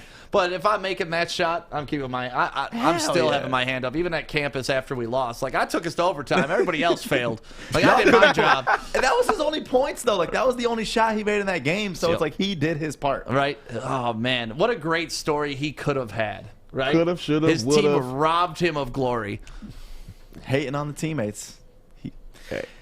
Andre Drummond, is he going to be the answer for the Lakers' attempt at a repeat title? Because he is officially a part of the Lakers organization. So not only is it Andre Drummond leaving the Cavs to go to the Lakers, but it was also LeBron that left the Cavs to go to the Lakers. So what do you think? How do you think Cleveland feels towards that? Like, both of their somewhat stars? I think they felt worse when LeBron pimped them and went to Miami. Sure. Like, the decision hurt way more than any of this. I'm sure that hurt a little bit more. I think that's the reason why people hate LeBron doing the whole super team thing. Oh, not the fact that he did it, but the decision. The decision. I'm going to make an announcement on ESPN to tell my whole hometown that I hate him. like, what a smack in the face. Oh, like, that was imagine. Imagine if that was like, okay, let's say Jalen Rose is LeBron's level of talent, right? Obviously, Jalen was a tremendous NBA player, not quite LeBron James, but Detroit boy, we lived him, we breathed him. He was supposed to bring us the first title that we ever had,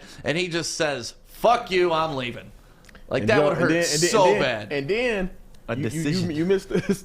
He did the decision, and after that, they had a freaking championship parade before the title. Not 1, not 2, not 3, not 4, not 5. That's not another 6, reason you can hate LeBron James. That's the reason why they hate. Compared to KD, that's the real reason why people hate it. Because I can front. I don't hate his moves. I hate the decision. What you got, Fish? Was the decision live? Yes. Or was it pre-recorded live? It was live. That was live. Okay. I remember that. Because I do remember it, but I couldn't remember if it was live. I remember watching that. It was interesting. No, it was a big deal, man. They did lead-ups to it and everything. The whole nation was sitting on the edge of our seats. It was a whole hour for a 2-minute thing. Exactly. Or a 2-second thing. But he did it at the Boys and Girls Club. He's such a nice guy. That's also the other thing. It was long as hell. Right. And he did it at the Boys and Girls Club in Cleveland, just to tell all those boys and girls he's leaving them. I'm going to take my talent. And you know what? Akron. And he did. Maybe he just because he did to the Boys and Girls Club, it's nice. I get it, but he still did what Michael Jordan did always. He said, "F them kids." F them kids. Oh yeah, he did. Well, what about the super team that played in Detroit on Friday, the Nets? Unfortunately, the Pistons ended up losing by 14 actually. But no, they lost by 2 to the Nets on Friday. But the crazy part to this was our boy, Mason Plumlee breaking ankles. That was a carry, though. That was a carry, in the words of Stick. Yep. And one mixtape, that's okay. NBA, that should not have been a legal play. One thing we could agree on, that play was too clean. It's sweet, though. Listen, it's sweet, but it's just not legal. Man, what was funny was they were saying, dang, what Detroit dudes, he been hooping with, they was calling him Mason Plymouth Ave. But, yeah, I mean, you look at the Pistons, they lost on Friday to the Nets by 2. And then another loss by 14 to the Wizards on Saturday. So not a good weekend for the Pistons. That Wizards one confused me because they were like down by 20. Then they closed it back to like 3. Then they ended up getting popped by the, they didn't score. That's Pistons basketball this year, baby. Yes, it is. We just wrapped up talking about the NFL. Expected to be expanding the regular season schedule this week to 17 games instead of the usual 16 games, which it's been since 1978. So we'll have some updates for you later on in this week. And then Michigan, crazy thing happening here. Obviously, Michigan basketball for the men's ended up winning, so they're on their way to the Elite Eight. But then you go to the women's team, who ended up losing in the Sweet 16, unfortunately, to Baylor by 3 in overtime. But that one right there was crazy because on their flight home, the Michigan women's basketball team had to make an emergency landing on the plane after the plane lost pressure.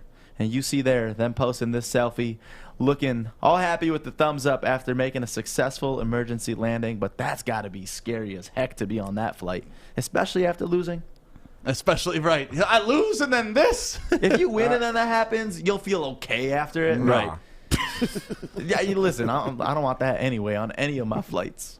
But that was crazy. And then Michigan hockey was forced to withdraw from the NCAA tournament due to a player testing positive. And Michigan's hockey program is one of the best in the country, and that just sucks that COVID's got to end all that. But that's where we're at right now.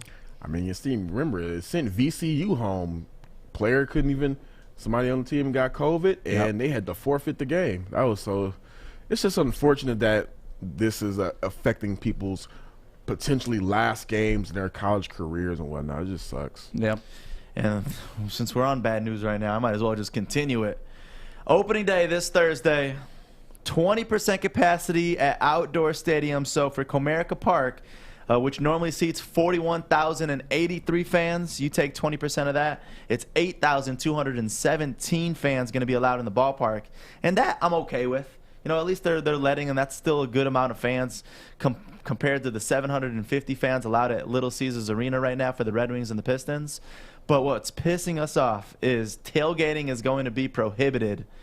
So that takes away all the fun. And then you go to the bars and restaurants, 50% capacity with a maximum of 100 person, which is just complete garbage. Yeah, it's going to be an interesting opening day. I mean, it's going to be better than last year because at least we get to have it, taste it a little bit, like sample it a little bit. But I don't love this no tailgating thing. Like, to me, wasn't the whole science if it's outdoors, we should be good? Like, isn't that why we made restaurants move outside? Like, you know what? I think they're making this stuff up as they go along. They don't even know what the real science is at this point. But okay, like Joy said, I'm cool with the outdoor with the stadium capacity. I don't think they need to go full blown on that just yet. But with the outdoors, just let the tailgates just operate as they need to. Everybody's outside. Right. I just wanted to give a quick little shout out real quick too. I just said real quick 2 times, now 3 times. Northwestern Tech. That is the HVAC school that works. And right now is such a perfect time for you to just learn a trade. Start a new career for yourself. Learn more about their 10.5-month hands-on HVAC program at northwesterntech.edu. We love having them around in our studio because it's just, you see how many people's lives they get to change, especially during a time like right now. Just take our advice. Go to northwesterntech.edu and just learn for yourself about why you should take this and consider it. Awesome. Well, thank you, Joey. We got a special guest in studio. She is here right now. So what we're going to do is we're going to take a quick 30-second break. She will join us on stage. It's Monday, so we announced the Detroit Doll of the Week right here on the Woodward Sports Network. We'll be right back. I mean, we're inside Grow Green right now, and they have everything. I'm talking, you got your active air fans, you got your big lights over there, big pots, little pots, and Joey, what are you doing right now? Get some sun. That's not what those lights are for. Feels nice. Go to Grow Green am I today to get all your growing needs and a tan? Welcome back to the Morning Woodward Show right here on the Woodward Sports Network, Detroit's all-digital sports network. My name is Stick, and every Monday we started this, what, Joey, 3 weeks ago? 3 weeks now. 3 weeks ago, so this is officially our third announcement. We bring on a lovely lady, so there's an Instagram called the Detroit Dolls, and it's these guys, and they feature strong, beautiful women in Detroit who are just Detroit badasses. Yeah, just badass women. Like, that's really what we want to do. We want to highlight badass women, and we're lucky enough to have one on stage with us right now. Everybody, meet Hannah. Hi, Hannah. Hey, Hannah. Hi, guys. How are you guys doing today? Doing well. So tell us a little bit about yourself. I was stalking your Instagram a little, and I saw that you're a nursing student. Yep. I'm a nursing student at LTU. I'm in my third year here, so I got 1 year left to go before I hit the hospital, so watch out, everyone. I have a previous history of working in a gynecologist office. I've been there for about 3 years, so, you know, looking at all the lady bits. That is a glamorous job. Yeah, you know, it's great. One thing that it really taught me is that I'm straight. That was probably the most I learned from that job. Because it put you to the test? There's a lot of different shapes and sizes and all that. I don't know about that anymore. No need to experiment that in college. Right. So, been doing great. that. Well, welcome to the Woodward Sports Network on that one, Hannah. Yeah, so it's been great. I'm in a sorority as well. That keeps me busy. I work another job at a tanning salon, so that's why I look tan. No, I did not come back from vacation. I wish I did. And that's basically my life. And then I go to the gym. Yeah, I see that. Your arms are diesel. Look at on the camera. Damn. Good enough. Put her on the full screen. Put her on the full screen, Alex. Let's give us a flex. There it is. Sheesh. Like, good Lord. Joey and I are covering up over here. I need a sport coat today, too. You can never so miss another day. you said what school do you go to? I go to Lawrence Technological University. Okay, so they got sororities over there. I like that. Oh yeah. We got like 6. Okay. What's your sorority? Shout them out real quick. So there is Chi Omega Rho, Delta Tau Sigma. Oh, screw the other ones. You got to shout out yours. Oh, it's Chi Omega Rho. Obviously, Chi that's why I Omega started Rho. off with that. Right. You go top down. Chi Omega Rho. Yeah, so Chi Omega Rho. We are not affiliated with like the Chi Omega Rhos that go to Michigan State or anything. We are our own local chapter, one of a kind, one and only the best. Colors are green and yellow, so if you see me sporting a lot of yellow, that's probably why. Awesome. And what type of nursing are you looking at? Just general nursing? I know you said you were practicing gynecology, but like, what do you want? What field do you want to go into? I'm right now looking at labor and delivery. You know, it's something that I've been comfortable with. I love working with the mamas, and you know, the babies are real cute and all, but after the first cry, I don't really want much more to deal with them. We're throwing up some pictures right now that we stole off your Instagram of you just straight flexing on people. Oh, yeah. What got you into fitness? Were you a high school athlete or? Yeah, so I worked out in high school, and then senior year I stopped playing sports, and I really got into going to the gym. I wasn't super duper, like, into it, knowing what I was doing. I was kind of just wasting time at the gym. And then it came around to freshman year. I got into a real gym. It felt really nice to be with other like athletes and to be able to lift like that. And then I ended up actually meeting my boyfriend who really, really pushed me further into my fitness career. Okay, nice. So you work out with him? Sometimes, yeah. Do you guys do like those cheesy workouts where you're like strapped around him doing sit-ups and give him a kiss every time? No. Come on, you know you do. You know you've done it. We haven't. He won't do abs for anything. I try to get him to do cheesy stuff like that. He's like, no. We're gonna go bench. And I'm like, you should be that cheesy Instagram couple that just goes viral. You know, that's always the thing. I'm trying. I want him to, but he's not about it. And like, I was watching his TikTok the other day, and I was like, why are you so mean on TikTok? Nobody's gonna like you. You're so mean on there. And he was like, hey, if you're watching this, shut up. And I was like. So he seems like a big dude. How much can you bench? How much can I bench? Yeah, if he's big on benching, I'm sure he puts you to the test. He's pretty good at benching. I'm at like 95 pounds. That's still not bad. My game is more of like squats and deadlifts, so that's usually what I kind of try to work with my most and do with the leg power. So legs and glutes is where I try to kill my game at. Nice. And how much can he bench? 3. Damn. That's enough. I don't need to hear anymore. That's enough. That's Damn. good. That's good. So where were you guys met at the gym? No, he actually DM'd me over Instagram. It was one of those shoot your shot type deals. Fellas, it works. Fellas, shoot your shot. It works. It works. And it was the cheesy stuff, too. It was like, hey, you're so gorgeous. And I was like, okay. All right. I like So that compliment. that line is all that it took. Okay. I like, because it's a real compliment. You know, it's more than just like, you're hot, you're sexy, you're fine. It's like, ugh. Did he ask for pictures of your feet? He did not. Okay, thankfully. good. That's always a good tip, fellas. If you're sliding in the DM, stay away from the feet to like the fourth message, right? Yeah, at least the fourth message, or until you like meet her the first time. Right. You know, and then you can take that step. You can but vet out her freakiness. Sometimes that's a big one to take on. I don't know if that's even freakiness with the feet. That's just creepiness. It's just weird. Yeah, the feet. That's one thing that I've never understood was the feet pics. There's some girls out here making millions off feet pics. Onlyfans.com. Oh yeah. Yeah. Oh yeah. And anybody, if you want pictures of my feet, I will gladly give them to you. For free, or they got to pay? Oh, I got to pay, man. Okay. These are size 14 buttes. That's rare. Yeah, these are rare. They're very thin and very long feet. Like, they're not normal. So tell us a little bit about yourself. You said pretty much besides work, gym, and your sorority, that's all you got going on right now, right? Basically, work, gym, sorority, school. You know, I'm in and out of the hospital for clinicals. I got to spend the last few weeks in a psych clinical. Ooh. So we got to be in the psych ward, which was pretty interesting.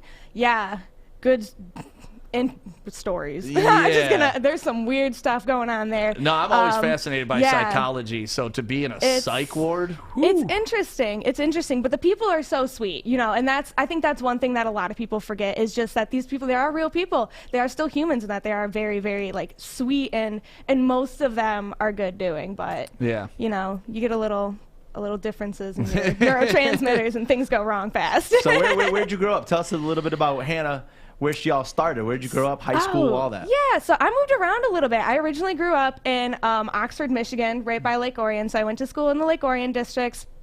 And then my parents split up, and I ended up moving out to Warren. So I lived in Warren, went to the Fitzgerald school districts, and then moved out to the Warren Consolidated School Districts. Ended up graduating from Warren Mott High School in 2018. All right. And then right out of there, got into LTU and started out their nursing program. So it was pretty quick, and I mean, that's really all there was to it. I just moved around a lot. I've been working for a while. Have you ever done broadcasting or anything like this before? Right. Because you sit proper, you have a great voice, you project well. Like she's looking at the camera, right? I'm like, damn. I was monitoring. I was like, okay, so if I got to go on here, I can't not look like I know what I'm doing. No, but for real, you have a good presence up here. Thank you. Is that something you've ever thought about? I have never really thought about this, and I've never really thought about doing the whole fitness influencer thing. That's never really been my thing either. But I've always been on stage. So I went to an elementary school that was a school of the arts. I kind of compare it to the Victorious for elementary school kids. I don't know if you guys know that show, Victorious. Hell yeah, I know that show. I just want to make sure. Victoria Justice, that's my love. Right. So it's kind of like that, but for elementary school kids. So we got to grow up doing things like acting, singing, dancing, and that was part of our school curriculum. So being on stage and that really helped with being an outgoing personality and enunciating your words and just having a sort of stage presence, like you said. So that was a really big part of my childhood that I think helped me kind of turn into what you see here. See, what Stick was saying was, did you want a job? Yeah, that's where I was going. Are you looking for a job? Where are you currently at right now? Do you like social media? Would you want to be like our TikTok girl or something and go around and ask people about sports? Right. Wow. I mean, shoot. We can talk about it. I got time today. Okay, I mean, if there you're you go. Stick around. No, We're serious. I'm serious. Joey and I have done this with the Detroit Dolls. I used to have a night show on Channel 955. Joey worked with me back then, and we used to bring Detroit Dolls in. And sometimes you get the girl up there, and she'd just be just nothing really besides going on. Yeah, it's like, all right, tell me something. What are anything, you please, get, the God. face of the So you like surface. working out? Right. Yeah. Okay. You're the one leading this entire conversation. Right, for real. you're interviewing us, so this is great. Oh, that's awesome. That's awesome. That's always a great thing to hear. But yeah, with the social media thing, I mean, follow me on social media if you guys aren't already. It's kind of a long one, so it's Hannah Remlinger. At least nobody else is going to steal that. Okay, right. Hannah. Is it Hannah with the H? It is. It's only cool if you can spell it the same way forward and backwards. If it's not that, then it's fake. If you're not a palindrome, Take it doesn't that, count. Hannahs. With that, no Hannah's, H? With no H. No H. I'm coming for Hannahs. you. That's awesome. Well, what is you said? Spell it out for everybody if they're Sure. So it's HANNAHRE, M as in Mary, LI, N as in Nancy, GER. Love it. Remlinger? Remlinger. Gur is in Remlinger. like tiger. Yeah. Hannah Remlinger. Gur is in Yeah. tiger. I feel like you've said that a million times in your Oh life. yeah. Especially oh, when yeah. you're over the phone. H as in Hannah. A as for Apple.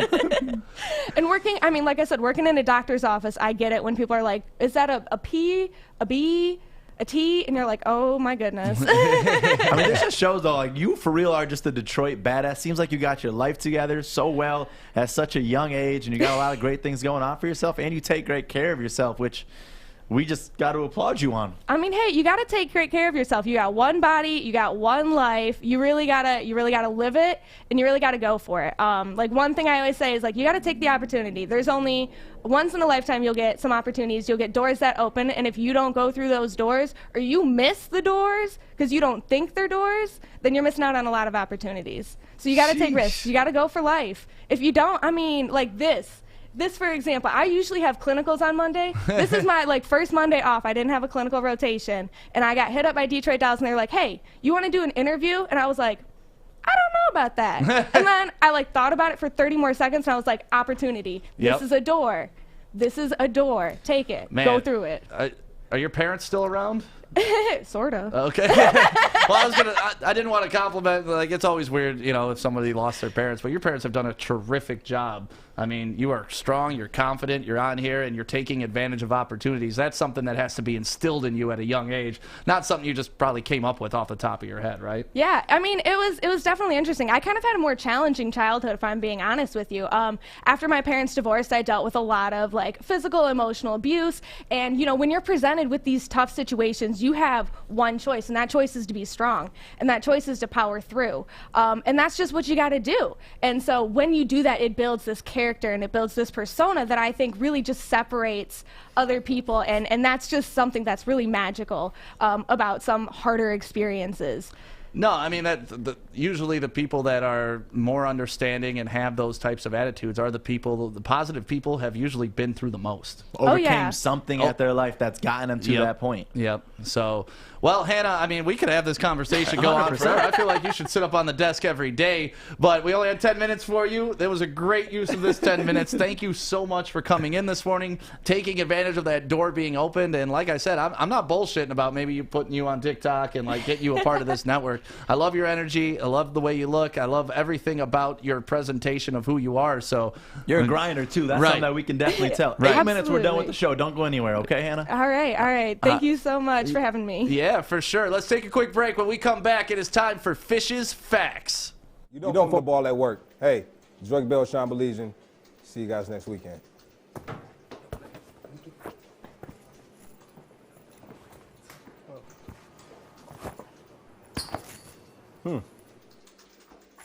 Thanks, mate.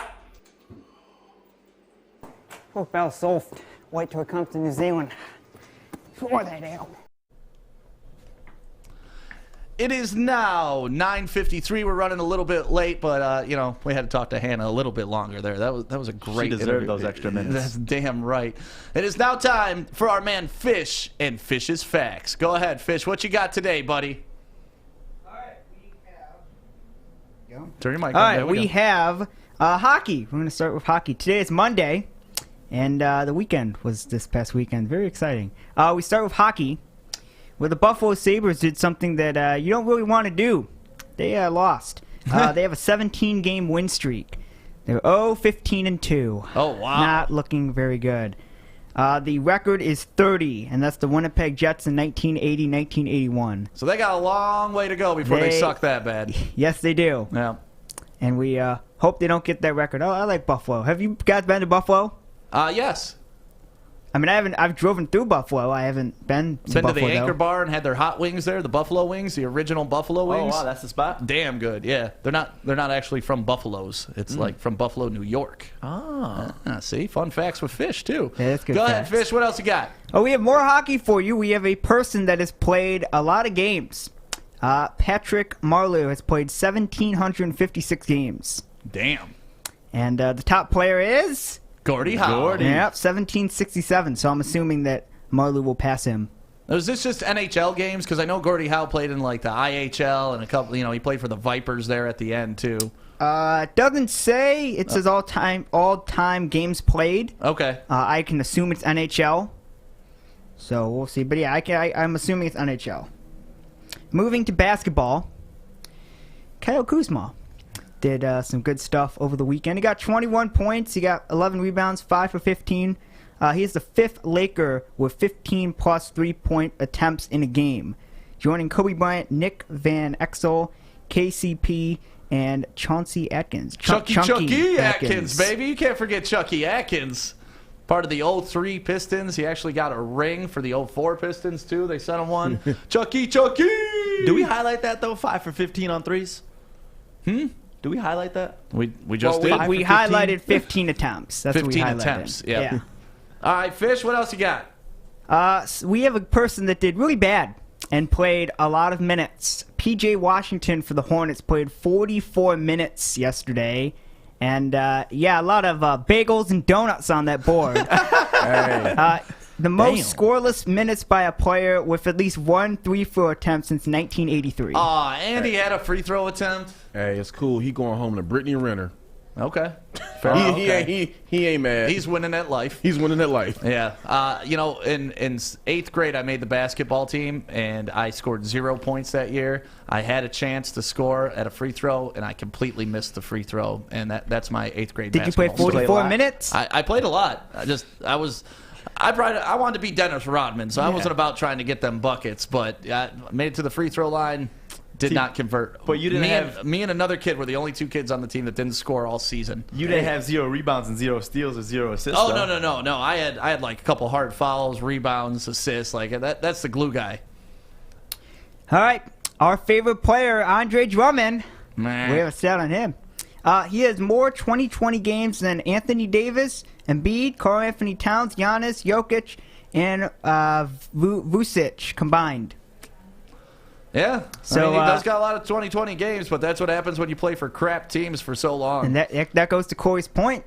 He could be a good player with the Lakers. He is a good player. He's not a transcendent player, and I think that's the biggest argument of this morning. Well, thank you. I never said he was transcendent. He just got to be good. He just has to be better than JaVale McGee and Dwight Howard. The whole argument was a start. Yeah, exactly. Is he going to start or is he not going to start when Dwight Howard and JaVale McGee started alongside AD last year, so I don't see why Andre Drummond couldn't. All right, we'll get into that tomorrow since we're running out of time. Joey, let's get into your dumbass of the day. So, Michigan. Oh, hold up. We got to play the video. To present the award. It is Joey. It is time. Dumbass of the day. Why would you do that? And the loser is... Michigan beating Florida State by 18, led by Hunter Dickinson with 14 points. And I needed this play to be a part of this show somehow. That I felt like this could kind of fit in for the dumbass of the day. So let's watch this play from yesterday. Oh, I know which play you're talking about now. This tie-up right here. I've never seen 2 grown men just lock up like that. And all one of them has to do is put their arms down. That's it, just one of them. So you see Hunter Dickinson there tied up with Florida State's MJ Walker after this 3 by Shawty Brown, and it's like, why? Why do they got to do that? So I don't know who's the dumbass on this one. All you got to do is just put your arm down and you're out of it. And it's like, I know they're trying to just put their hands up so they don't get that foul. Right. No, I thought that was a funny play by both players. Because, neither of them wanted to start something, but neither of them was backing away from starting something. Right. So it was just like this stalemate. Have you ever been tied up like that? No. Dude, I have one time, and then the player did me dirty and kind of ripped off. Dude, that's a dangerous tie-up right I used to hate when your face mask would get caught on somebody's shoulder pads or you'd in their face mask. Yeah. That was the worst. And you'd just be like rams butting heads into each other. Man, got some breaking news. Uh-oh, Corey with the breaking news. What you got? The Nets signed somebody else.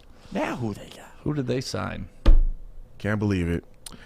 Breaking news, the Brooklyn Nets have signed Air Bud to a 1-year deal for $1.2 million. He's going to be their small bar guard off the bench, yeah. All right. That was a hell of a joke, Corey. Good setup. Good job, man. Good job bringing that in here. He was serious, too. Right. I was like, Who else could He's they texting who else Alex could they like, get? pull up a picture of Airbud real quick. Thank you guys for waking up with the Morning Woodward Show. We do this every morning, 8 to 10 a.m. right here on the Woodward Sports Network, Detroit's all-digital sports network. For myself, Corey, Joey, Fish, Alex, Mike, and, of course, Hannah for coming in today. Thank you guys so much. Baligian and Bell is up next at 11 a.m. Terry Foster and Corey filling in again. You guys have a great Monday.